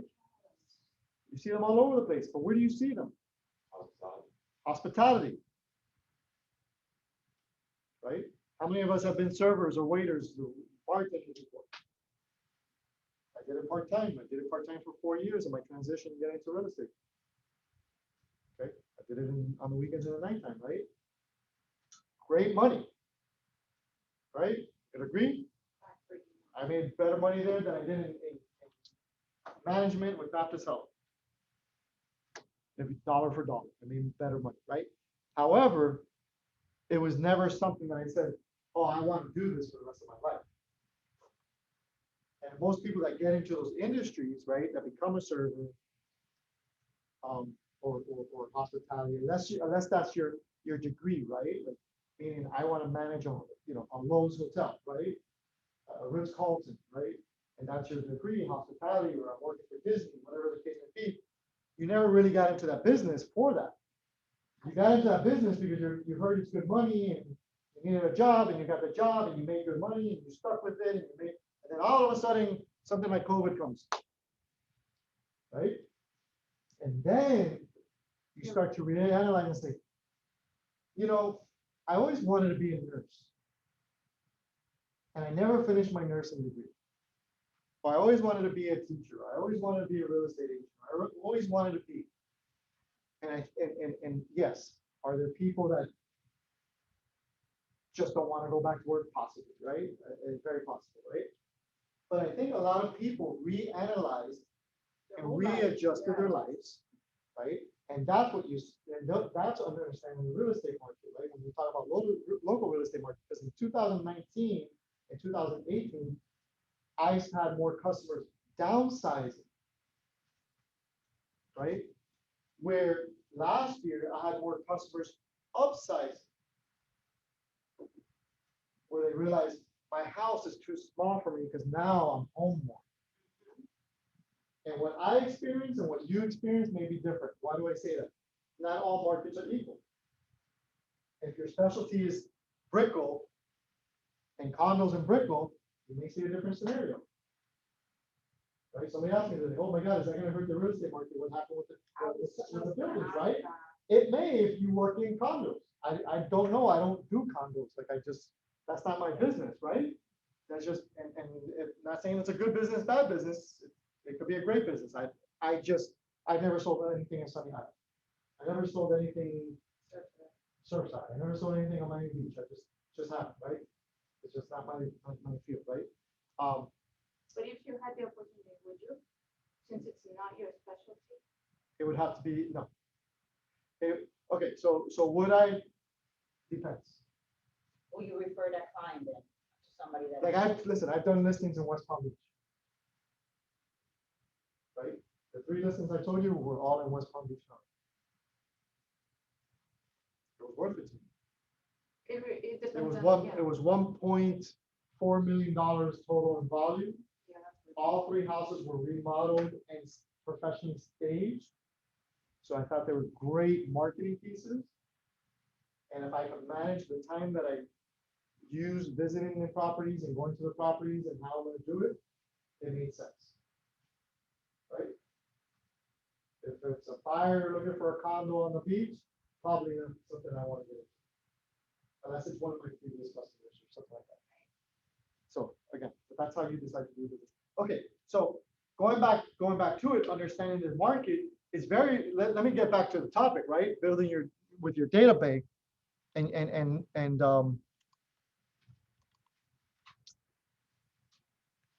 getting into to your data bank is that I want to know these things, right?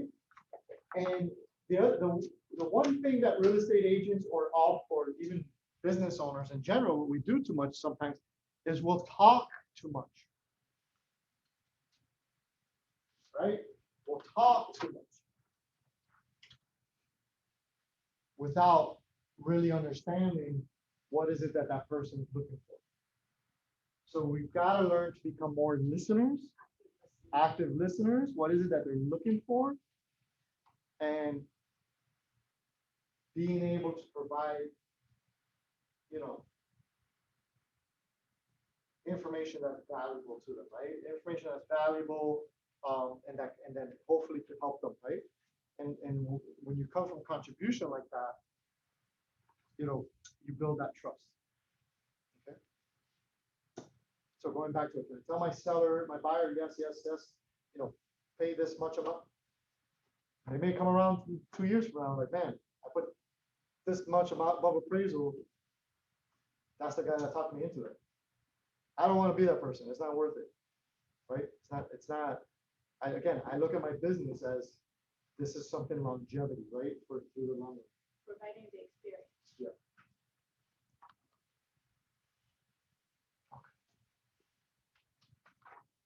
So right now on page 10 and 11, there's a couple of scripts. Right now I'm on page 10. So we're on page 10 in your manuals, those in Zoom world. Remember that I'm just going to go through some of the PowerPoint slides. Remember to turn on page 13, make sure to write your notes. Those of you that had conversations, make sure that you had good conversations. Write a note. Thank you for your time speaking to me. Very simple, right? All right. So in your script for calling, and you guys already did your calls, but these are just something. Remember, I want you guys by midnight tonight. Shoot me a text. Tell me if you made your 10 contact. But here's some scripts that you guys can use. Okay. Number one script. How are you doing?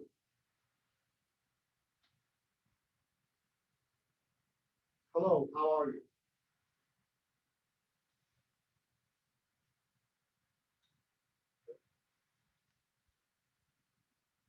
When you're asking for information, may I have your phone number versus, excuse me, what is your phone number versus may I have your phone number?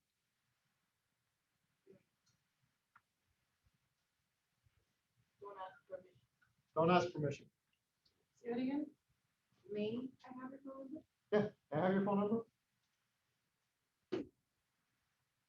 John, what's your phone number?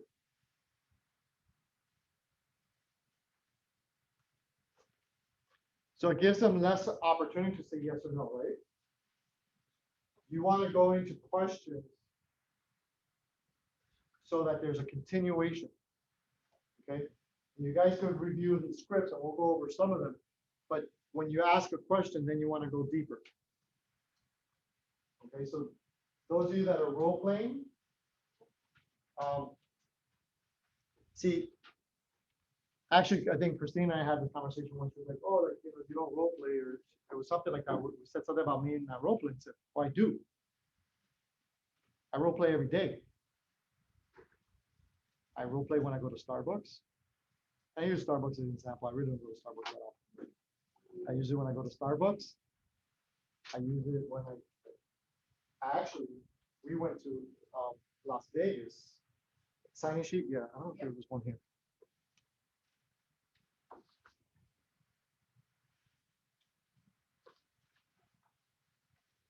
Thank you for doing that. We went to Las Vegas, right? And every time there's an opportunity, and actually Christina was with us. It was Christina, myself, Michelle, and her and Christina. So we went to Las Vegas and we went to a Louis Vuitton. And we're talking to the guy, super nice guy. Right? All right. So let me go look around. We stayed on one side of the strip. We've been to Vegas. Yeah. So we're at one side of the strip, the other side of the strip, right? We ended up going back to the store because of how great this guy's service was. And as she's doing her little her purchase, whatever we're talking. So how long have you been working? How long have you been working? Oh, you should see the robotics that they're doing in the store. That's bringing the stuff up. This is in the wind. Talk to him. Next question. What did you do before this? Question. He says, funny you asked. He says, I heard you talking about real estate, and I'm actually starting to get my real estate license. I'm going next month. Terrific. What's making you get into real estate? Keep asking. Probing questions. Would it be okay? And I'm trying to remember the exact conversation, but it was something along this line. I want you to know something. We're staying at the Aria, and we just came to the other side of the strip to, we could have got this bag at any Louis Vuitton store or town strip, any better store, right? But we came back because I think you're gonna be amazing at this. I would love the opportunity to help you. What do you think I did? One Trying to over. recruit this kid, Floyd Williams. I would love the opportunity to help you. Here it is, somebody that wants to start in a real estate career, right, in Las Vegas, Nevada. And here comes some random people from Miami offering to help.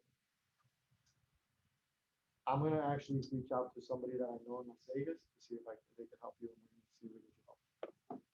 Did you actually know somebody in real estate? I know people, I know hundreds of thousands of people in all of the United States with Keller Williams. And so do you. I was gonna say, we're all in And so do you. family, yeah. And so do you. Okay, so long story short, connected them with Keller Williams. They did bold, actually. And the team leader sent me a picture with that person in the class. Right? So when you're speaking to people, customer, agents, whoever it may be, always think about how can you help them. If you're thinking about how you can help them, and that doesn't mean, hey, I can help you. I can help you. That doesn't mean jack, right? That really doesn't mean anything. When you think about when you go to a store, oh, if you need anything, let me know if I can help you. I hate that. Just freaking help me. If you're really gonna help me, you're gonna help me, right? Oh, if you need anything, let me know. A lot of people like to say that, That's the same thing, right? but that they really don't mean it. A lot of people say like, oh, yeah. Nurses, I know I have a couple of nurses, right? And I know I have a couple of teachers. Guys, if you have any questions, let me know. If you need anything, let me know. Okay. No, dig deeper. Right? I notice your hands here. Why do you have your hand? Is it your stomach or is it your arm? What's going on? People want to be asked questions, so to better know what their scenario is. People sell for 3 different reasons. Top 3 reasons. What are the top 3 reasons? Better quality life. That's one. Yes, I mean, yes, but top 3, like statistically top 3. Reason why people sell? Yeah. I change it. Top 3, anybody on Zoom? Top 3 reasons why people sell. Divorce, I heard divorce. Death. Death, Downsizing, foreclosures, relocation, relocation. okay? So there's 3 reasons, top 3 reasons why people sell or, and we'll focus on selling, right? Like, there's 3 reasons. Death, divorce, or relocation. And usually relocation is because of work. Yes, there could be other reasons, but those are 3 reasons that people typically have to sell. Okay. All right, so going into your scripts, dig a little deeper, right? So there's a couple of scripts here on page 11, new to real estate. I have a question about new to real estate. The script? Yeah. Okay, so read the script first, and then we'll go into your question. Hello, this is Malak. Do you have a moment? I'd like to share this exciting news that I have become a real estate agent with Keller Williams Realty. Sure. With this new partnership, I have all their knowledge working for me. Plus, my clients get all my enthusiasm and hard work. I thought about sharing this with you because I knew you would be someone to help me grow my business. What can I do to grow your business? Help you grow your business. I'd like to share my real estate app with you. Okay, You can see what's going on anywhere from your street to any place in North America. Yeah. It's free, no cost to you, and I can send you a text so you can link to it. Does that sound good? yeah, I guess I'm really not looking right now, though. Total totally understand. Let me ask you something. Who might you know from work, your neighborhood or group, or group you belong to, who's interested in buying or selling your home or investing in real estate? Nobody I can think of. You can't think of anybody right now? No, not at all. Okay, thanks for taking a moment to think about it. I have a wealth of interesting and timely information about the real estate market in your area, and I'd love to send it to you. Let me make sure I have your current email and address. Okay. Yeah? And do me a favor. ABC at the old. Do me a favor. If you do hear of someone with real estate needs, will you keep me in mind? Sure. Awesome. Thank you. What's your name again? Malak. Oh, okay. Thank you. And after you download the app and try it out, send me a text and let me know how you like it. I love your feedback. Cool? Cool. Awesome. Thank you for your time and help. And please let me know if there's anything I can ever do for you. All right, any feedback, any questions? I feel like you could control the conversation because Yes. you were very coy with your answers. Yeah. So it just sounded like when you asked her for her name again at the end, it's like you're going for it probably. So Right. I think I didn't introduce myself properly. I mean, don't they? No, they probably don't So- know you. Anybody else?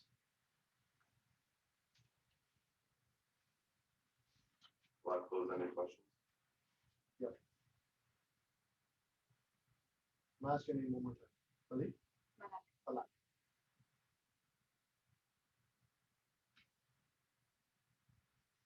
Malak, this is Jason Yunus with Keller Williams. I'm calling because I'm speaking to homeowners in the area. We just sold 2 houses in your area. And we're trying to see if any neighbors have, any interest. How long have you lived here? 2 years. 2 years? And when you bought your house, what made you move to the Hammocks? My work. Your work, where do you work? I work in, I'm a nurse. You're a nurse. Oh, terrific. My cousin's a nurse. And I admire the work you guys done. COVID was tough, wasn't it? Must have been amazing. So, are you a nurse at Baptist or West Kendall Baptist? Yes. Oh, terrific. And I think that, yeah, it's great. It's a great hospital. So I'm just calling. I know you've only lived in your house 2 years, so maybe you're not the one. Do you have any communication with your neighbors? Do you have talked to anybody that maybe is thinking about selling in the area? Well, with COVID, not really. Yeah, I know COVID's a tough, but have you heard about the prices, like what and buyers are willing to pay? And we have a lot of buyers in the area willing to pay top dollar.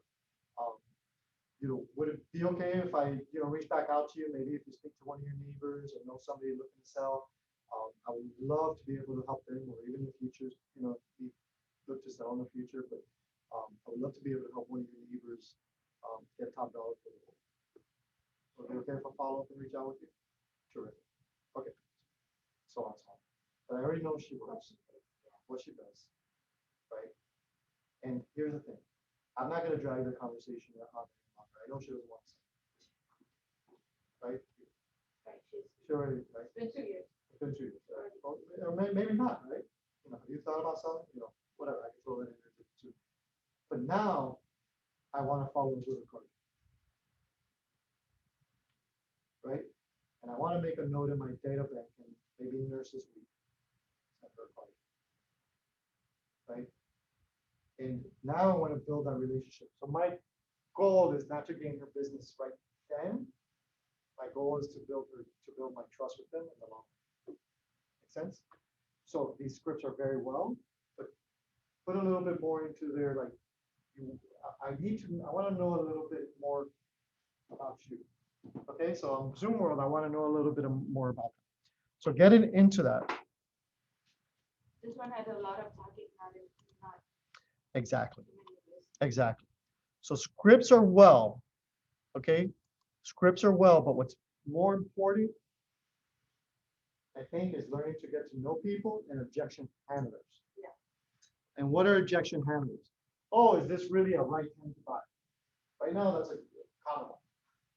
Prices are so high. Is it the right time to buy? Interest But rates you- are low. But you know what's has historical interest rates. So if you were to buy a house now at the interest at 3% interest rate, and you bought it later at $25,000 less at 4% interest rate, what would that look like? 25, right? You would have to pay 10% less, right? 10% less of price. House is 600. You got $60,000 off that price because prices dropped. Now you're paying 540, but your interest rate is 4.5% interest. What would your monthly payment look like? Knowing your real estate market, right? I had someone just call me the other day. I know her very well, nurse, right? 9 children. I know her very well. And she's like, man, we just keep seeing the prices that go up and up and up. They're thinking about buying for over a year.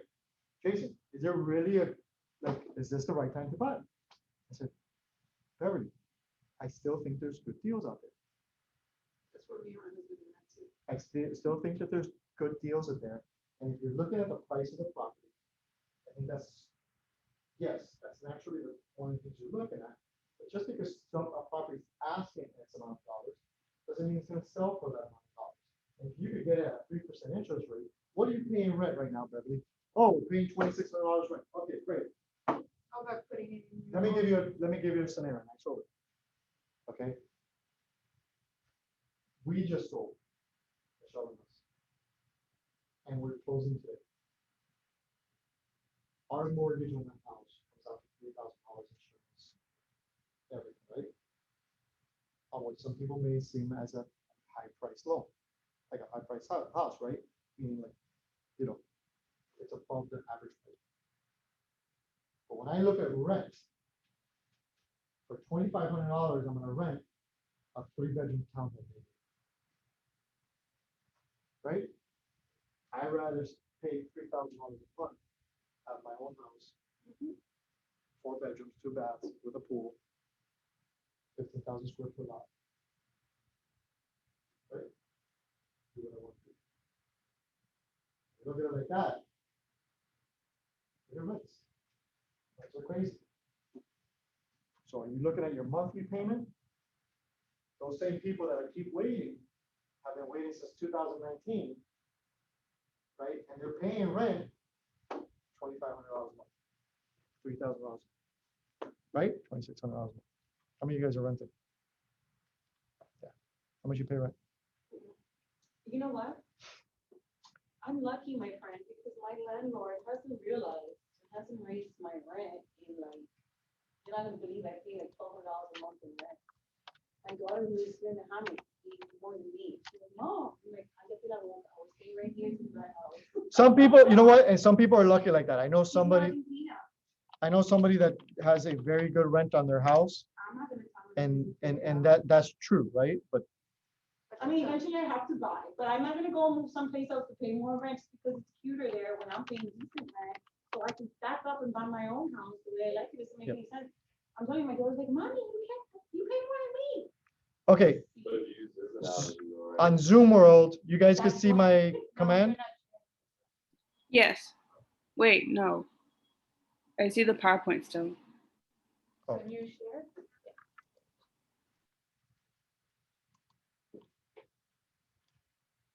Okay, you can see it now, right? Yes.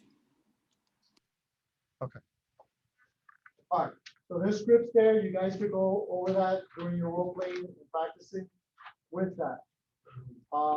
Page 13, handwritten notes. There's some scripts in there. Remember, follow-up is the key. Okay, follow-up is the key. And again, here's, so you're met. So these are people that you've met with on page, and I'm on page 13. Okay, with your thank you cards. Handwritten notes, guys, go a long way. Because a lot of people don't do that A anymore. lot of people don't do that. And it's a good time to get their address.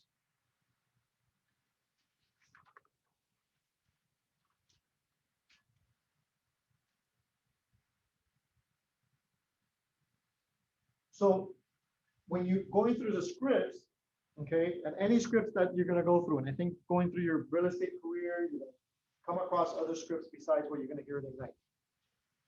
it's really important to internalize them, right? Meaning you know them or you know how to answer questions and they're not so scripted. Because eventually they don't want them, you want them not to be scripts. You want them to be conversation pieces, right? I tell you, somebody calls me, hey, it's a good time to buy. Well, today's a great time to buy because, if I'm reading a script, it becomes, I need to know the market, right? And what do I really, want to share with them, right? What's her real question? So when, huh?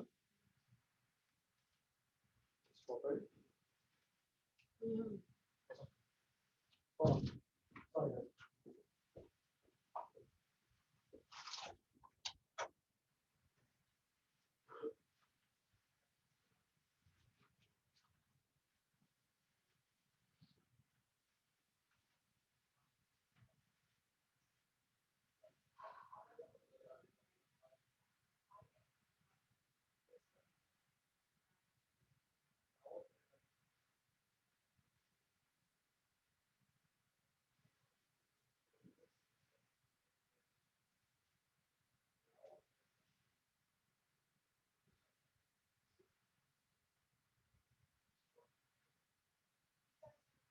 guys. Sorry, guys.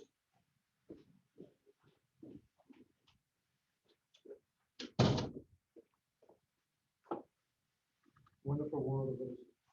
Oh, look at that, send gifts to Claudia. Yeah. Sorry, I'm a nosy. Yep. Okay, so and I'm gonna get into that, right?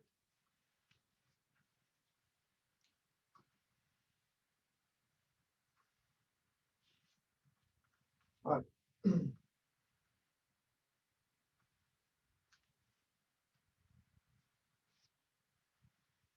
Page 15. Get your head in the game. Can I get somebody to volunteer and read that top portion? Get your head in the game. At the end of the day of Ignite, you committed to adding 200 new contact names to your database, correct? Let's get into the whys and hows of growing a database. Sorry. Let's get into the whys and hows of growing a database by putting the topic in perspective. If you use email, and who doesn't, you undoubtedly are inundated with notices from companies whose websites you visited or ordered from, right? Like Amazon, Apple's, Groupon. When you buy groceries with a membership card or shop at Target with their branded credit card, do those companies give you coupons or send you messages about upcoming specials? They sure do. Keep reading. No, that's good. So how many of you guys get emails or constant reminders from these companies? Right? So think about it. So when you're thinking of yourself as a business, well, however you're going to brand that business, constant reminders, being top of mind is the name of the game, right? That's the goal. So how can we be on top of mind? So like grocery stores, they use coupons, store cash, the customers to entice them to come back, buy more, shop more often.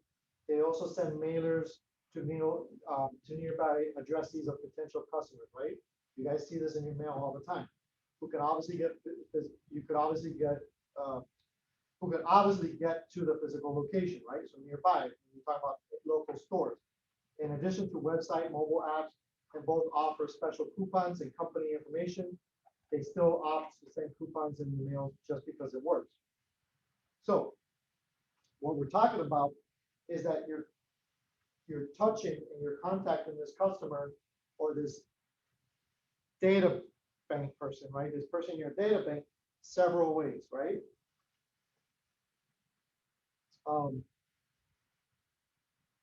What is a targeted marketing campaign? So I'm on page 16. So targeted marketing campaign, basically what we're doing is we're sending stuff, keeping us top of mind and engaged. Like CVS, when they print out those coupons that they give you discounts and they give you $3 and stuff like that, it makes you want to go back and buy something. Or just, because I use them, like, that's the reason why I wait until they give good deals. Right. My homegirl in New York, she shop anywhere else to see it. She goes in there. for all Yeah, coupons. that's what I did. She paid like $5 for like. Like, I get like a lot of 40% off Mhm. on items, so that's when I go buy something that is more expensive. Yeah. You know, and I choose them. I could buy it anywhere else, but since they gave me some deal, I go over there. All right.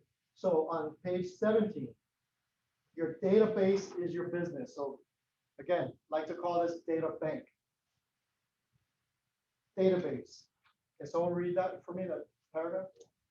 A tool that centrally stores customers and prospect contact information, which is regularly updated with new details and events, can be organized and sorted as needed, and is continually added to in order to increase your business. All right, so that's why you call it bank. The more you have, the more you can increase your business. Who can tell me what the difference is between a lead and a contact? Anybody on Zoom? Or anybody in class?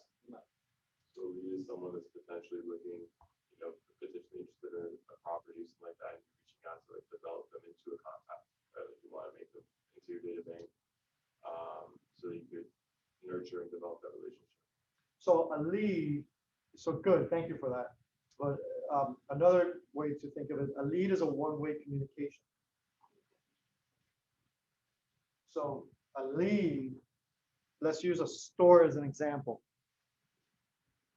Your local grocery store is sending you coupons to entice you to want to go to the store to shop. Yes? Yeah. You may have never been in that store or that restaurant. May have never been there. I always get coupons for this restaurant, but I've never been into this restaurant. I always get advertisement, food looks delicious, never been in this restaurant. That's a one-way communication. That's a lead.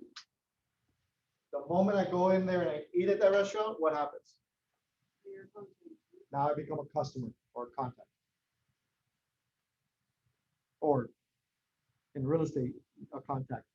And then once I say, hey, I'm looking to buy or sell, now I become an opportunity and a potential customer. Okay? So think of it like that. Was that helpful? All right. What we've covered so far today, is it helpful? All right, awesome.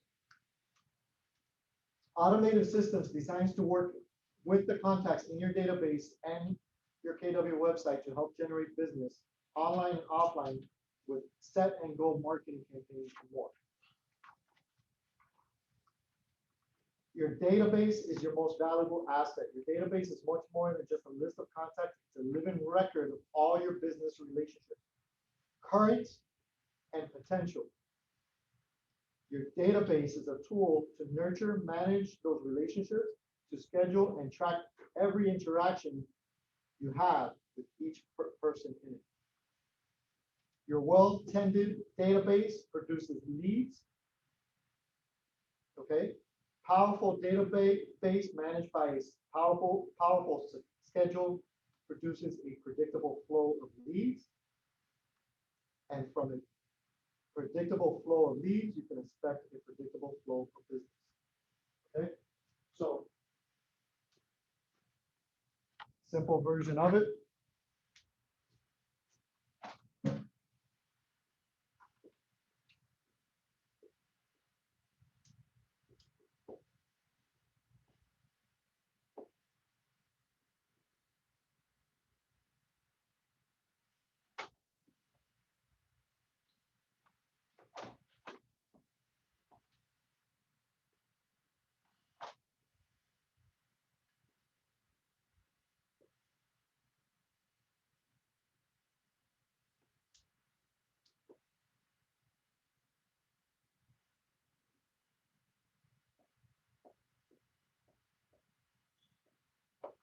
Okay. So simple drawing of that. I don't know. Camera. I don't know if you guys can see that in Zoom, but basically imagine a funnel, your data bank. So everybody's that's in your data bank. And the people you spoke to, you haven't spoke to, you have your leads. This is one-way communication. Right? And then they become, a contact becomes two-way communication, right? There's some other versions of that, but that's just trying to keep it simple.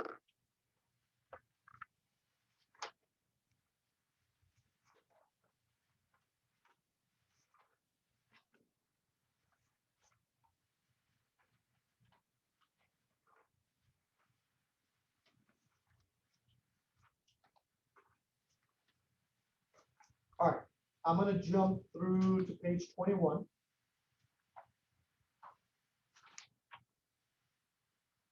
Talks a little bit about when you have names in your database, you have people to generate leads from. So what it's talking about is I'm taking my data bank and I'm working that. Okay. So how many of you know how many contacts you have in your phone? You scroll down in your contacts, it tells you. Okay, so how much? 375. Okay, so 375. So in your case, it's 375, for example, right? So what you want to do is you want to go through every single one of those. Obviously, it's not going to happen in one day, but you can say, hey, I'm going to pick 10 a day. Here's your 10 database. And I'm going to go through 10, and I'm going to go through and I'm going to update their contact, classify them, and make sure they're on the right campaigns so they're being touched. How do you do that? You ask. Right? Somebody asked that? How do you do that? Okay, how do you do that? Okay. All right. Page 22, it talks about sources you haven't met. And different ways to meet with them, right? Sports teams, mailing lists, when you gyms you go to. So one of Michelle's biggest ways of lead generation is with her CrossFit gym. And she's done quite a bit business. Actually, we just listed a property today, which is a couple from the CrossFit gym. Okay, so I'm not in her contact, but let me show you. So here in command, okay, so here in command, these are my tasks. So this right here is telling me, and you'll notice, birthday call, birthday card, right? Send a gift, quarterly call, right? So these are different reminders of tasks to do. So if this is to do today, I could click here, snooze, archive, or say, all right, I spoke to this person, complete task. That's your CRM. This is command. This is included with your guys, as far as being within Keller Williams. I think the only thing here is that people don't utilize it as much as the potential it has. Okay, so this is telling me right now. So when I log in every single day, it's telling me these are 10 people I need to contact. If it doesn't, I'll find another 10. Okay, but it's telling me 10 people I need to contact. So let's just say quarterly call with Byron. Right here, I go into the checklist. It's telling me these are my tasks. How many are past due? Right, I have 13 past due. Quarterly call with Byron, due today. I could either check it off that I did it, or I go to Byron's contact. Okay. Now, when I have somebody in my data bank, what do I do with them, right? So going back to your phones, you probably should be going through making sure that, first of all, you could go through your settings, you could sync it with your phone, but also making sure that everybody in here, as you're building it, you're updating their contact information as you're building that data bank and that relationship with them, right? And here's actually a perfect example. So Byron, for example, responded some time ago to a mail out. I think it was to a mail out or something, or he responded to something. Long story short, Byron owns 3 properties in that area that I sent the mail out to. Guys, I don't recommend doing mail outs. They're very costly and they're not effective. This is like one of those unique stories. Okay? When you get into that later on in other sessions, there's other ways to communicate with people that is less expensive, right? So anyways, he owns 3 properties. This is his contact. Here's all this is my timeline of all my communication with them, right? So once he called in, look, phone call, right? I added him into a biweekly nurture plan. So in Command, automatically they're getting a biweekly nurture plan, and I also have them on a quarterly call plan. So Byron came in as a lead into my data bank and now has become a contact.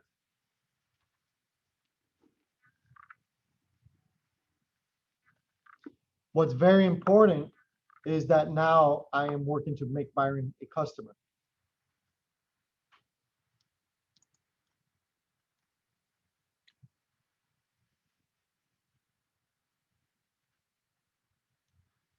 April 1st, 2021, I sent him a card.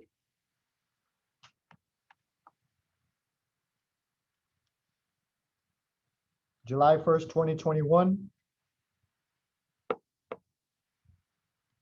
he called me. So obviously, you said it's been through the phone, right?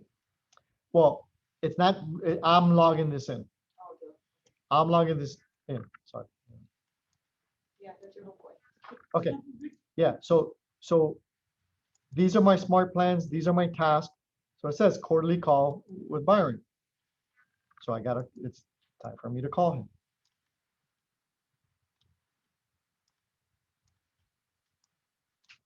Notes. Here's my notes. If I want to add a note, I could go ahead and add a note. If I want to add a task, add a task. So maybe speaking to Byron, I find out that his daughter's graduating school in October. And if that's happened, okay? Right? What am I gonna do? When do I wanna do it? She's graduating in October. October 1st, let's just say. I'm gonna send a card. Call. Right? Whatever it is I wanna do, I can set that task. I could also set up the smart plans to do a quarterly call. So every 90 days, it's gonna remind me to get 91 days, it's gonna tell me, call Byron. Okay, so right there, and this is somebody I spoke to, I've only spoken to twice, I think, right? But now he's a contact. He's getting 24 touches from email. Quarterly call, which is 4 times a year, so what are we at, 28? And if I send them a card twice a year, I'm at 30, right?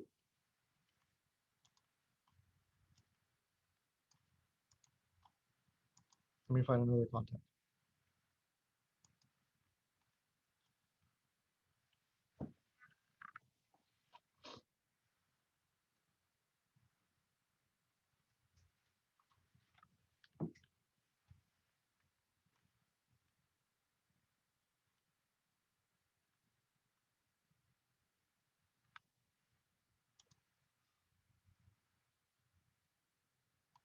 You have so many customers. How do you keep track? I know you're using a lot of tasks and things like that, but how can you keep track of like all your customers, your email campaigns? I have like 40 and I'm already gonna be looking at. Okay, I'm gonna try to answer that question. So the bi-weekly is very easy, right? So what I do is I'm adding the neighborhoods, right? into command, right? Plus I have their address, so it's automatically adding their neighborhood, their specific neighborhood, right? So all I have to do is add a bi-weekly neighborhood snap, right? That's 24 touches. Does it automatically, right? So it sends email automatically once you add the neighborhood, for example? Well, I want to add a neighborhood to do a neighborhood snap, yeah. But I have to add the smart link, right? So like with Eric, I'm adding so here, and I'm just randomly picking, right? So he has a bi-weekly neighborhood snap, right? So Eric's contact, I created these tags. So holiday card.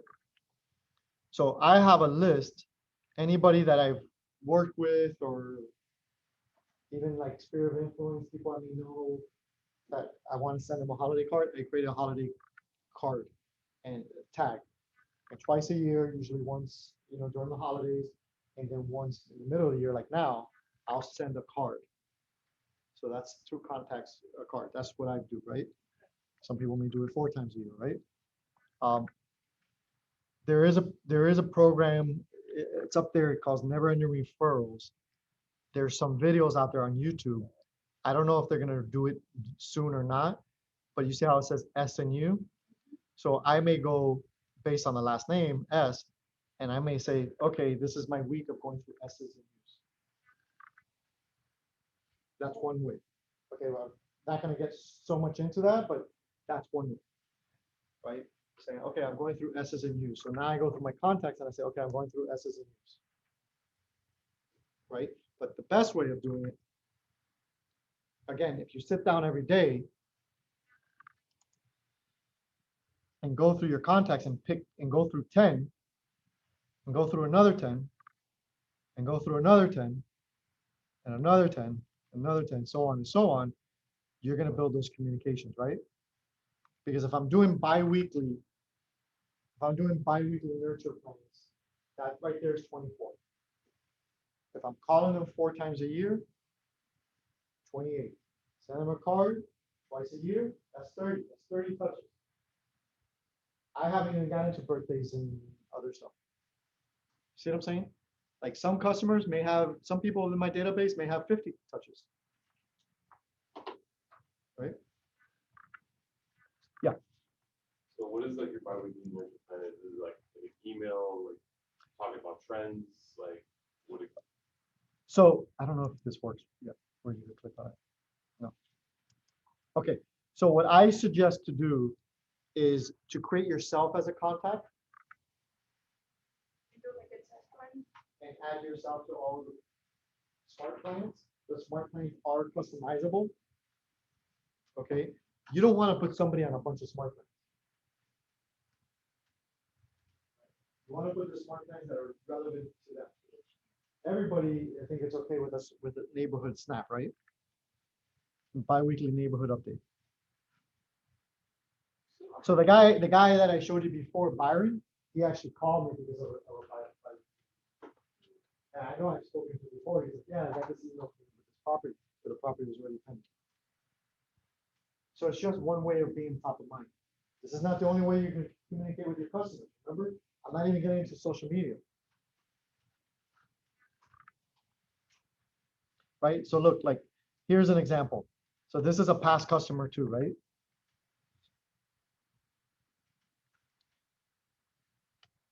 It's showing me the properties that they're looking at. So June 4th, he's looked at this property Through your app, through the app.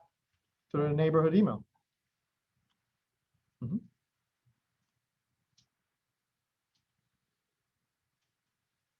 So the way you look at this, right? Each person, you have to look at it as a file. That makes sense? And in that file, you're going to create tags.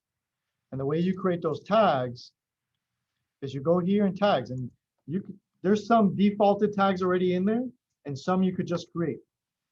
You know, soccer mom, I don't know. Create custom tags. So if I click here, it's going to create a tag saying soccer, right? So if I go here, I'll give you an example. Let me see.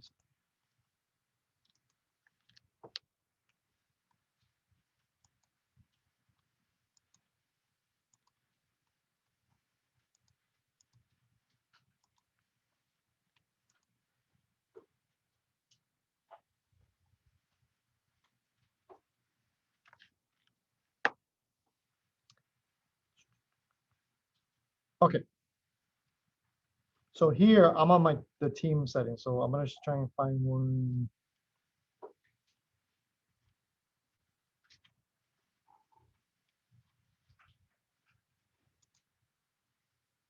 Let me do this, hang on. So I'm gonna filter, I'm gonna do tags.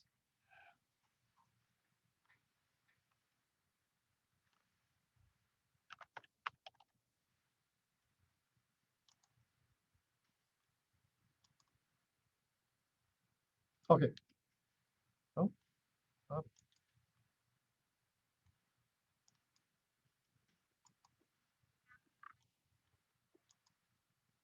Hmm.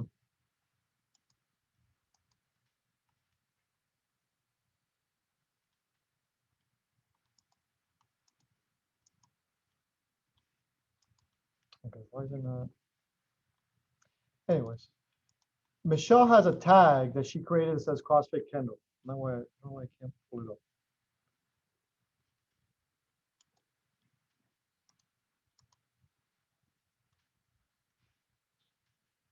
So she has a tag CrossFit Kendall, right? So anybody, like I told you, one of her number one ways of lead generating is through her gym. And she puts them in there. And as I'm sorry guys, I'm trying to get back to my contacts.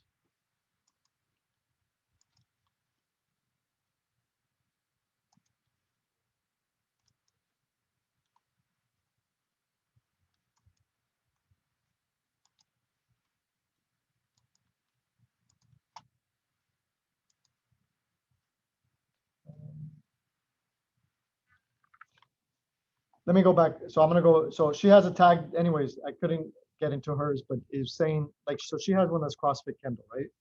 And anything let's say she wants to send something specific, or she wants to work that data portion of her data bank, it's very easy for her to do that, right?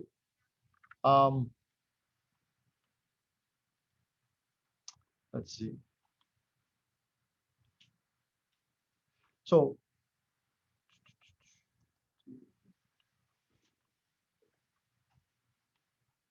here's a contact, another contact, right?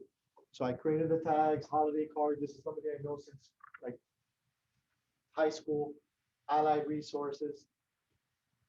Here's my my timeline. These are the neighborhoods I have them set in. This is just somebody I know. I added his Facebook, I added his birthday, right? And here's the timeline. You can see that these are our text messages. Some of these are text messages, some of these are emails, and following up with them. So I have a smart plan for birthdays. So in this case, I have Steve's birthday, right? So it reminds me 7 days before July, so July 1st, 7 days before July 8th, it reminds me, or 6 days before, to go ahead and send them a handwritten note. So guess what Steve gets? A birthday card. Then Steve gets a phone call. Then Steve gets a text message and a social post. So for Steve's birthday, those are 4 touches. So now my 30 touches just went to 34 touches. Right? Make sense?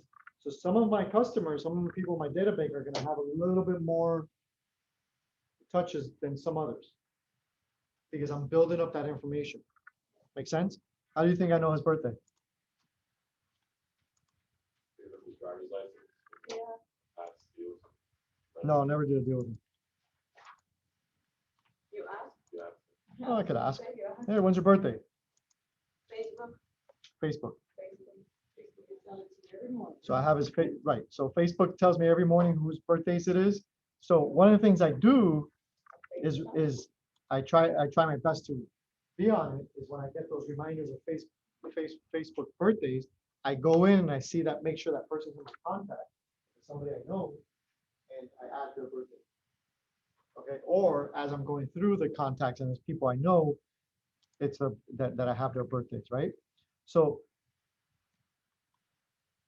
going back to the tasks are sending me alerts from these reminders. Make sense? Any questions? Well, what questions do we have? For like the bi-weekly email, like it shows the trends, is there a way that you can kind of like customize the subject matter of the email, or is it just gonna be an automatic automated generated email that's gonna link to that? Yeah, how do you set up the neighborhood update email? So. Go back. Okay, so your bi-weekly neighborhood snaps are gonna look something like this. Can you create other emails? Yes. But this is a bi-weekly neighborhood snap. So this is again, another contact. This is my edit button. I have sphere of influence like that I bought and sold with them. This is their current address. I have their social media platforms, birthday, spouse, what they do, right? Look, June 25th, they looked at Kendalltown. So this customer right here, remember I told you about the message through Instagram? This was it. So we sold their house and then they bought. Now they live in Kendalltown, right down on Kendall Drive and like past 107. They live in Kendalltown. So I have their new address. It was his birthday the other day. I sent him a card, matter of fact. Right? So they're getting neighborhood snaps for Kendalltown. So when he gets that email, look what he's doing.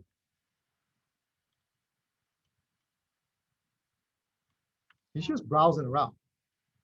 People do that. He's looking at properties. He's viewed these listings. I could call him and say, hey, I noticed you looked at some properties or whatever the case may be. I think he's, I speak to this person regularly, as we should do. I think he's just being, by his personality, just curious, right? Okay.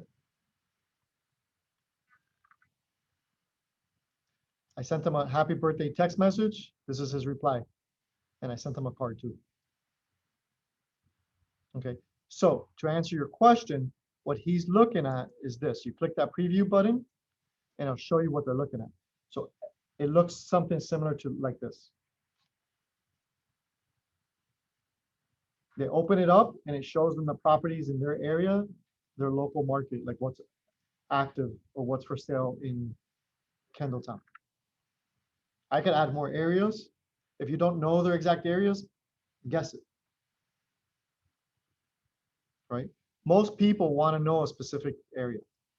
Like if they're a seller, especially if they're a property owner, and if they're a seller, if they're just a property owner, they want to know what's going on in their specific area. Okay, so that's what he's getting. And then if he clicks here, Kendall, it's going to switch. So that's what he's doing. So every time he goes and does this, and he clicks and he looks at the email, it's like, oh, let me see. Oh, look at what's this one? And you set that up? Oh, okay. Nice. And he's, yeah, it is nice, huh? From here, Yeah, so it's like, I do something. it was just me. Cool, so for the smart plan. So as he's looking through this, right, and he's looking at the pictures,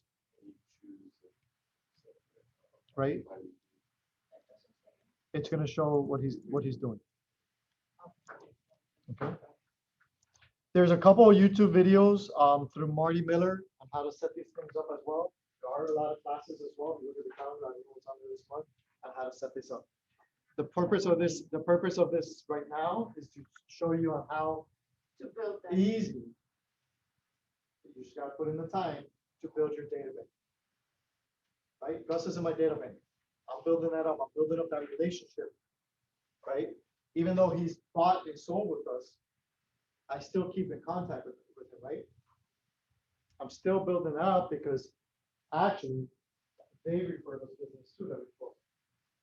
If they unsubscribe from your emails, will that come up? They will. Then you maybe just scale back the communication a little bit, so like a breather, or They subscribe to that email. What a call them, send them a card, pretend like it never happened. Sometimes people that just don't, they feel like, oh, it's too many emails, they get too many emails, whatever it is, that's fine. You can't think of it like that. You just, So they make it personal, keep Yeah, it moving. he's still gonna get a birthday card from me, which he just did, and so forth. Most people do want, if they own a property, they do want like a local market report. And so that's what that is. That's a local market report. So by me, so again, Somebody else. purpose of the class, I built my data bank, right? And how do I communicate with them and how do I build them? Creating smart plans, tasks, adding notes. So every time I'm going through and I'm looking at Gustavo's, I could even look at my notes. Hey, Gustavo, last time we talked, we spoke about this.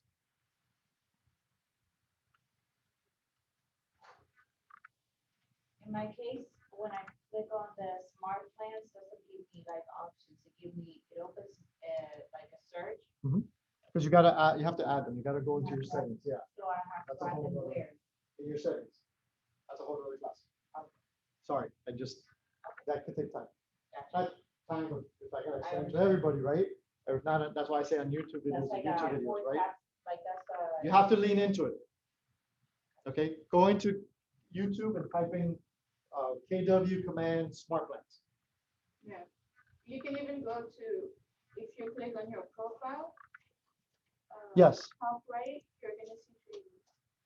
Not on your actual picture. yes, Yeah, right there, you can see command training. yep, thank you, I appreciate that. I almost forgot to mention that. So right here, I could go in here and there's tons, So you pick whatever, let's say you have an issue, and that helped me because I had some issues and actually helped me. figure it out. tons of, look, campaigns walkthrough, Q&A. There you go. And that's. Command. Yeah, you click on your name or your picture. There's a question mark. Just click there and then you see no position guys. Yep. So your name, so you drop down your name, command training. And I believe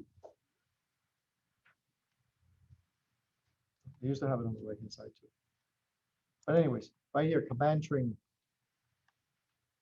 It's not necessarily just a command, this is more in your database. So I don't want to get too deep into command, but the more you learn and the more you use it, the better, the easier it becomes.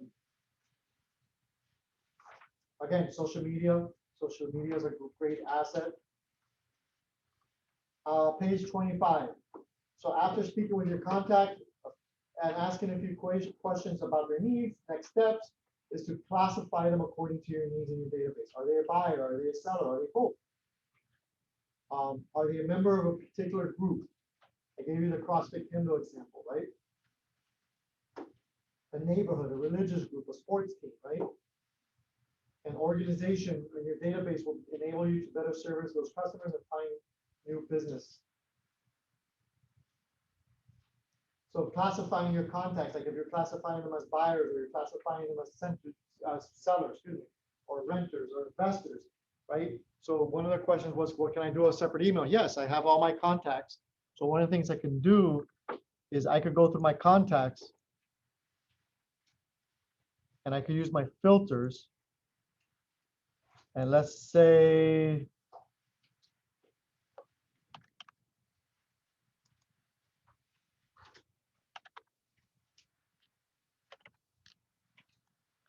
if they're a seller,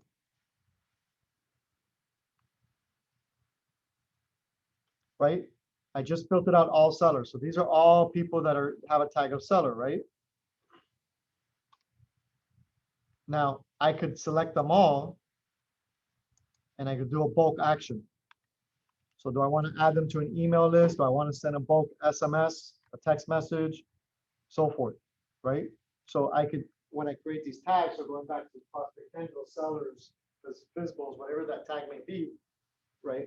I could select, send all these contacts within that group a message that's relevant to what they may need, right? So maybe Michelle wants to do something with CrossFit Kendo and say, well, hey, there's this great nutrition plan, right? Or some, again, it's about being top of mind.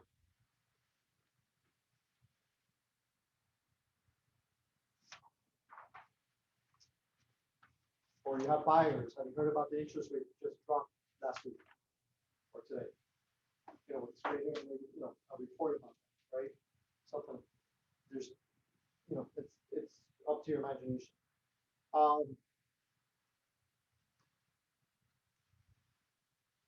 Page 27 talks about different classification types. Vendors, businesses, still businesses are, again, you have vendors, I even have agents in there. Open house contacts.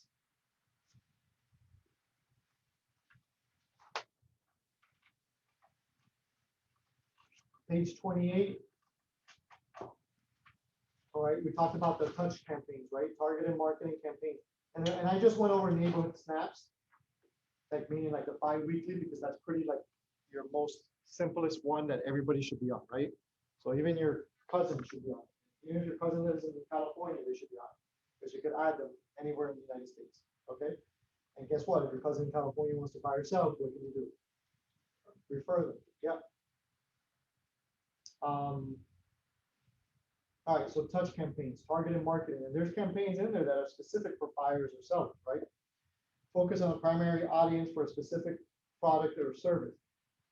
Concentrated on efforts and advertising that most likely to respond. Target marketing is unusually much more effective than mass marketing, which tend not to consider the qualities of the contact who are view an advertisement, right? So that's why we want to do like one of the reasons why we do the neighborhood snaps, and we want their address, right? So before, a few years ago, it was like get their email, phone number, right?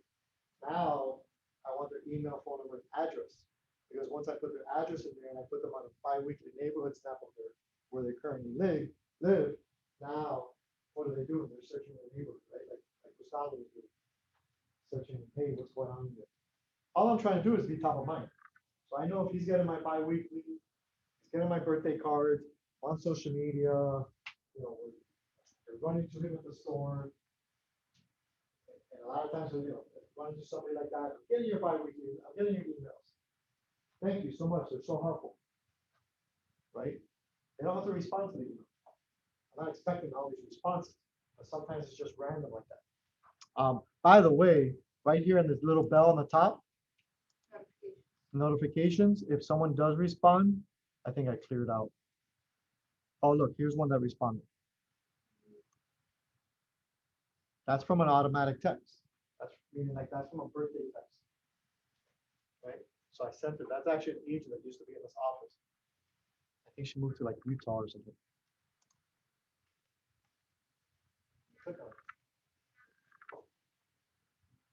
You can set automatic text to command. Those are smart plans. Some of the smart plans entail emails and text. And they'll send you reminders to call.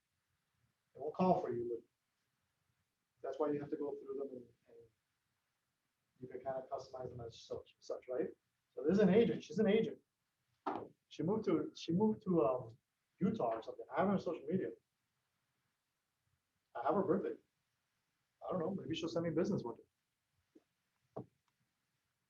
Or maybe we'll do business together, right? Can you set it up where it automatically, like, once they post on social media, like, you automatically like, or give a thumbs up, like, on YouTube, something like that? Automatic? No, not no. No, these are smart plans. These are smart plans that are, so my smart plan for birthdays looks something like this. And you could even create your own smart plans, right? So again, I add this, once I have someone's birthday, I add a birthday smart plan. It reminds me that it's their birthday. It says, this usually is 6 days before. It says, send them a handwritten note, birthday card. Okay. I send them a birthday card, 4 days delay. And listen, sometimes I miss it. Sometimes I don't get a birthday card, but at least I got a phone call and a text, right? 4 days delayed, says phone call. If you notice, it's 4 days before their birthday. Only be the first one. Hey, I know your birthday's coming up. Happy birthday, because usually on their birthday, their phone is swamped. Mhm. 1 day, right? Delays, then it sends it, then it says to do a social post, and then it sends them a text. And I customize this the way I wanted it to say, right? Happy birthday, birthdays are a new start and a fresh beginning, and a time to pursue new endeavors and new goals. move forward with confidence and courage. You're a very special person. May today and all your days be amazing. Aging first thing. Aging last thing. Again, don't think that this is just going to be your business. This is just To keep you on top of mind. keeping your data bank, being top of mind, having touches. About touches. It's about touches, right? If I could have 36 touches or 40 touches with Gustavo, how do I duplicate that with somebody else? And how do I, and that's how I build my data bank. That's what's gonna be more valuable, right? If I go and do a transaction with a for sale by owner, right? And I close that for sale by owner, and that's it. What, is my business ever gonna grow from that? Probably not. Probably not.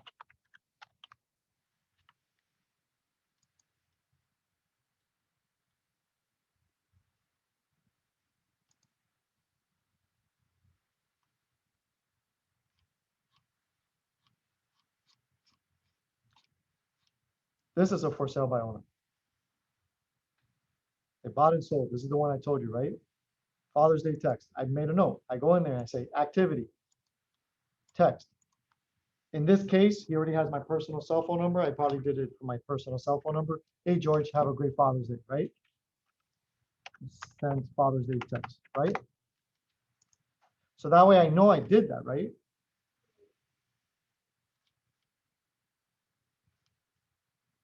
This guy was a for sale by owner, but now he's not a for sale by owner. Now he's George, right? I have his home anniversary. I have his birthday. Every Christmas or Thanksgiving, I send him a card, or Hanukkah, right? All right. Was that helpful? Okay. So just to wrap it up, on page 29, was that helpful in Zoom? Are you guys still there? Sorry. Yes. All right, thank you. So if you go on page 29, it talks about like what's an 8x8 and what's a 33 touch. Okay. Back in the days, 33 touch and 36 touch was very like that was popular, right? But today, you could do much more than that, right? Because if I have Gustavo on social media and I'm now messaging Gustavo through social media, right? And or he's interacting with his post, right? He went on vacation. A matter of fact, the other day they went to go. His daughter just got a job in Georgia. She's a forensic science like person, right? Just graduated school. So if I'm like, you know, if I'm interacting with his post on his visit, I'm taking his, you know, to his daughter now in Georgia, right? Those are touches, right? They're touches. May not be necessarily touches with tracking, but they're still touches. So an 8x8, so an 8x8 usually is something that is aggressive. So it's 8 touches in 8 weeks. Okay. So it's kind of like you got that lead or you got that hot, you know, that person you want to kind of connect with. And that's where an 8x8, once you connect with them, you may want to like switch them over to a 33 touch. Right? So someone's not going to be on 8x8 forever, right? It's 8 weeks, 2 months. Right? You're trying to build some sort of relationship. A 33 touch is throughout a year. And if you notice, it's a combination of 14 mailings, letters, cards, emails, drop-offs, right? That's a touch. This is somebody I know, you know, at the local, you know, the restaurant you like to go to. 3 phone calls. So in a year, it says 3, but it probably should be something like 4, right? We talked about 90 days. 4 personal observance cards, birthdays, anniversaries, Mother's Day, Father's Day, home purchase anniversary, holiday cards. Gets you on a 33 touch. Any questions? And again, we're not even getting into Facebook Messenger or Instagram Messenger or interacting with, you know, with posts. So that 33 could easily become 40. Easy, right?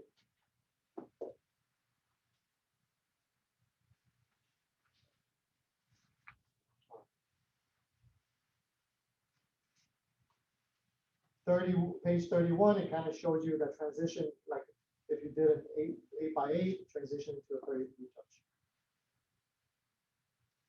Command is a tool, right? So command is a tool to help you kind of automate some of those contacts or remind you of those contacts.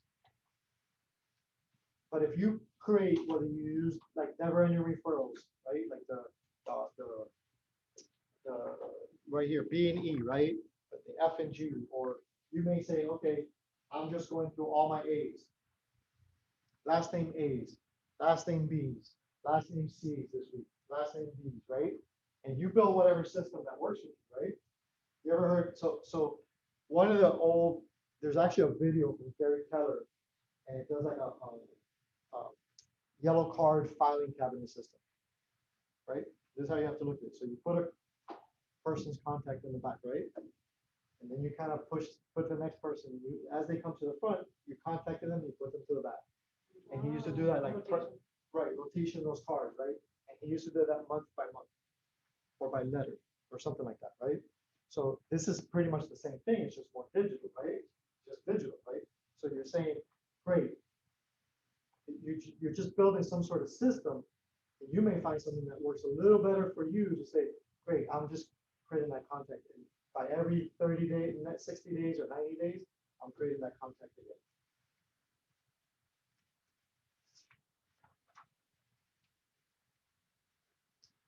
Okay, we're almost.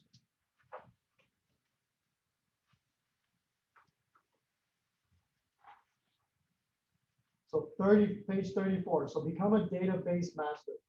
The key is to add contacts as soon as you get them and put them in on your campaigns immediately, right? I gave you an example. Sometimes when you're out there on the street, you're on the phone, phone real quick. It's just, hey, John, I'm gonna send you a quick message. What's your phone? Right, John. Now Monday comes around. John, great meeting you Monday. I didn't get your last name. Because Monday now I'm back in the office. I'm updating my contacts, people that I put in there, putting them on, bi-week, the smart plans and updating them as much as I can. The next time I talk to John, maybe I'll get another piece of information, right?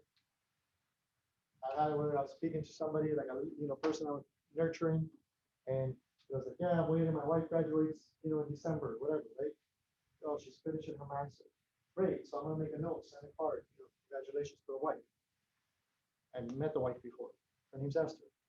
See what I'm saying? So going back to listening and kind of like observing and saying, hey, these are the things, these are those personal touches. I could really dig deeper with that person, right?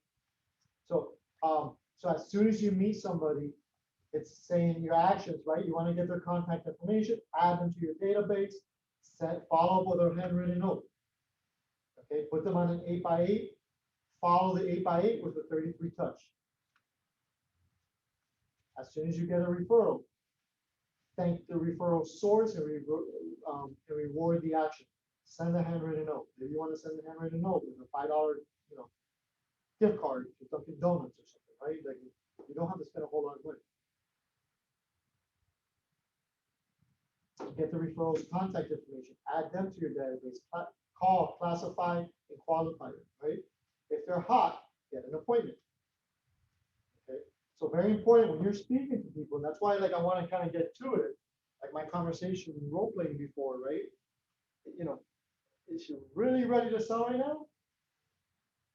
Or, let me just try to get to know her a little bit. Great, now we'll build that relationship. I have people that I've talking to for like the first house I ever sold. I still talk to the neighbor. She's still thinking of selling. And she still wants to know the local market. She's still not ready to sell. Right? She will be. She was next door to the first house I ever sold. Right? And I still send her cards. I still send her, how are you doing? How's everything? Just checking up on her, right? So hopefully the day she decides to sell, she, decides to work, right? I'm not like, oh my God, if she doesn't sell me or, but it's that consistent. She sent me business before that hasn't spanned out, but that's okay. That's okay. I'm just building But that relationship. she thinks a realtor. She's gonna at least think of it. She's at least gonna think of it, right? She's gonna at least think of it. Listen, so going back to COVID, I was doing care calls. Hey, how are you doing? I called this guy. I know him for a very long time. We used to work on cars together. He's a DJ, and he's a DJ on the weekends and you know, primarily, but he also is like a regional manager for one of the mattress companies, right? And his wife is also like in the entertainment business somehow. Like she does like events, like corporate events or something like that. And hey Rainier, how you doing? How's everything? How's the family? Sure enough, how's the market? Right? General real estate. Talking to him, I knew he was going to sell.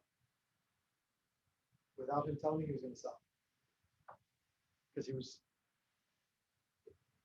a DJ, has no work. The mattress places were closed. They're cutting his hours, right? His wife's in the entertainment business, you know, and he made a comment saying something about, yeah, we just, you know, we don't really have work and, you know, the expenses, right? But if there's anything I can help with, you know, here, I just wanted to call and check on you right now, see how you're doing, and so forth. You know, follow. Who is this? He called me and said, Jason, I just wanted to let you know, I put the house on the market. I need to sell. And what he did end up listing with somebody else because the guy had did some work with him before, and you know, he said, you know, I really wanted to work with you, but you know, it was just a right. No control over that. No problem. Man, that's so happy. Where you guys moving to? Oh, moving to this and that. Really terrific. Sure enough, through the whole transaction, he texted like 3 different times asking me questions and so forth. Just not too long ago, a few months ago, Facebook, I got the reminder it was his birthday. I sent him a text message, and he says, "Oh, I'm here at Epcot with the family, this and that." And I sent him a picture of me and Michelle, and we're in Epcot. Like, "Oh, you're here?" Like, "Yeah, sure. Hey, let's go meet by Canada or whatever." Meet him at Canada. I meet his wife. Meet his baby, and you know, which I have never met. And we're talking, and I'm like, "Man, how you're enjoying it up here?" And he tells Michelle, so I was looking like, okay, about like she didn't know anything, you know, like what happened, right? She didn't, you know, and she didn't really care, but he's like, I just wanted to apologize to you guys in person. Like I really wanted to work with you, you know, so so here, it's cool. Hopefully one day I'll help you guys in the future. You know what he tells me? He says, I have 3 people in mind. One, the guy I ended up working with, right? And I know who the guy is. I ended up working him or whatever this and that because we did business. I really want to work with you guys. The third guy never returned my phone. Right? I'm in the longevity of this. Maybe in 10 years he wants to move back to my area. Maybe he wants, 5 years he wants to do something else.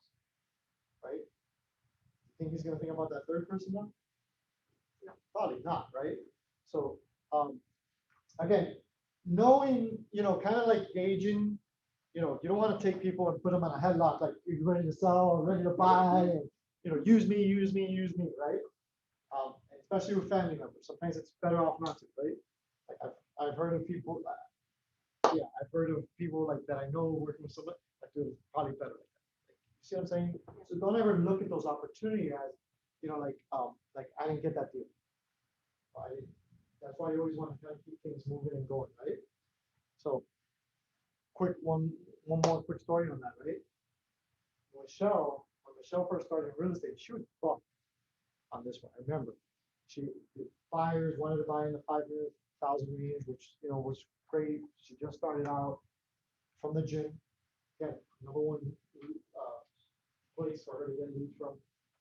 When she's built relationships, she's never walked in with a Keller Williams shirt. She's never walked in and said, "Hey, real estate." She's built it from working out, just building trust and relationship. I guess what they do is follow her on Instagram and she's in real estate and so on, right? So, and they typically end up, I don't know if they like work out. So I'm thinking about buying or selling, but we just listed a house today from them, right? That's how it happens. She's not the type of person to walk in and be like, "Hey, I'm a real estate agent." She doesn't do that, right? They know them, right? Building that trust. So she had this couple, they were firefighters, and they said, "Okay, you want to buy it?" She really were trying to help my member, and they were kind of like ghosting her. Long story short, they bought. I remember she was kind of bumped about. she still kept communication and so forth. A year later, which happened to be actually right in the beginning of COVID, we listed the house. So we wanted to sell the house. That was what we wanted to sell. Because you know what, the house needs more work than we want to put time into, whatever, and wants to bigger land, okay, great. We list the house, we get an offer, we get in the contract, they couldn't agree with the inspection, and they say, guys, we don't want to sell. They're firefighters and they're talking about budget cuts, so we're scared, we're nervous, and this and that. We'll pay you a cancellation fee or whatever it is. Listen, I'm not in the business for cancellation fees. I'm here, we're here to help you when the time comes, whether it's now, later, whatever. No problem. She still keeps her in a close relationship. Right? You could call those, some people may look at that as two L's. Let's call them two L's, right? They've sent her through, I think, 3 different pieces of business. She's very close to. Like close. So that's not. Two other buyers. So it's not now, right? So that didn't happen, but these people, say my firefighters, sent her 3 other pieces of business, and one she had to close it, and she's still trying to find something. But 2 of them, so far, she's already closed. Done, right? And eventually, these people are gonna think about selling and buying. They'll think of this, right? So it's about the long run, the longevity.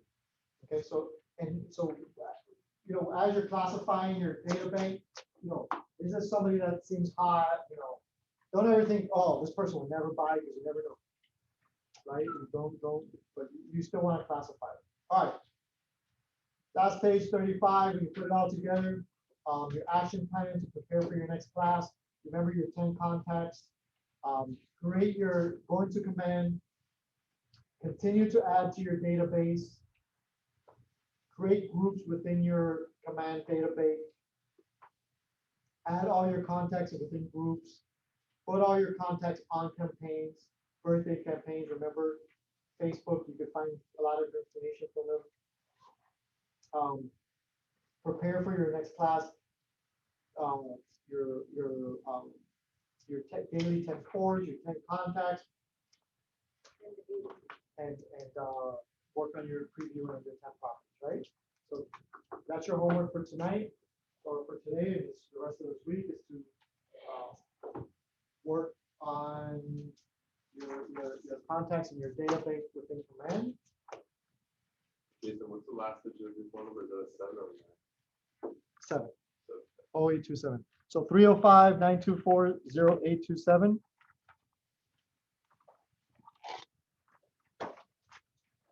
Does anybody remember the names that were on Zoom?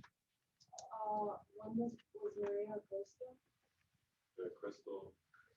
Acosta? Yes, Acosta. Caesar. Rosa Colón. Oh, and Jorge Flores Garcia. Chacón. Spell that for me. Flores, LLYODIS, Chacón. CHACON.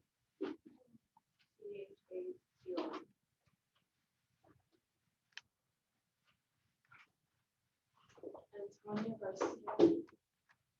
TANI.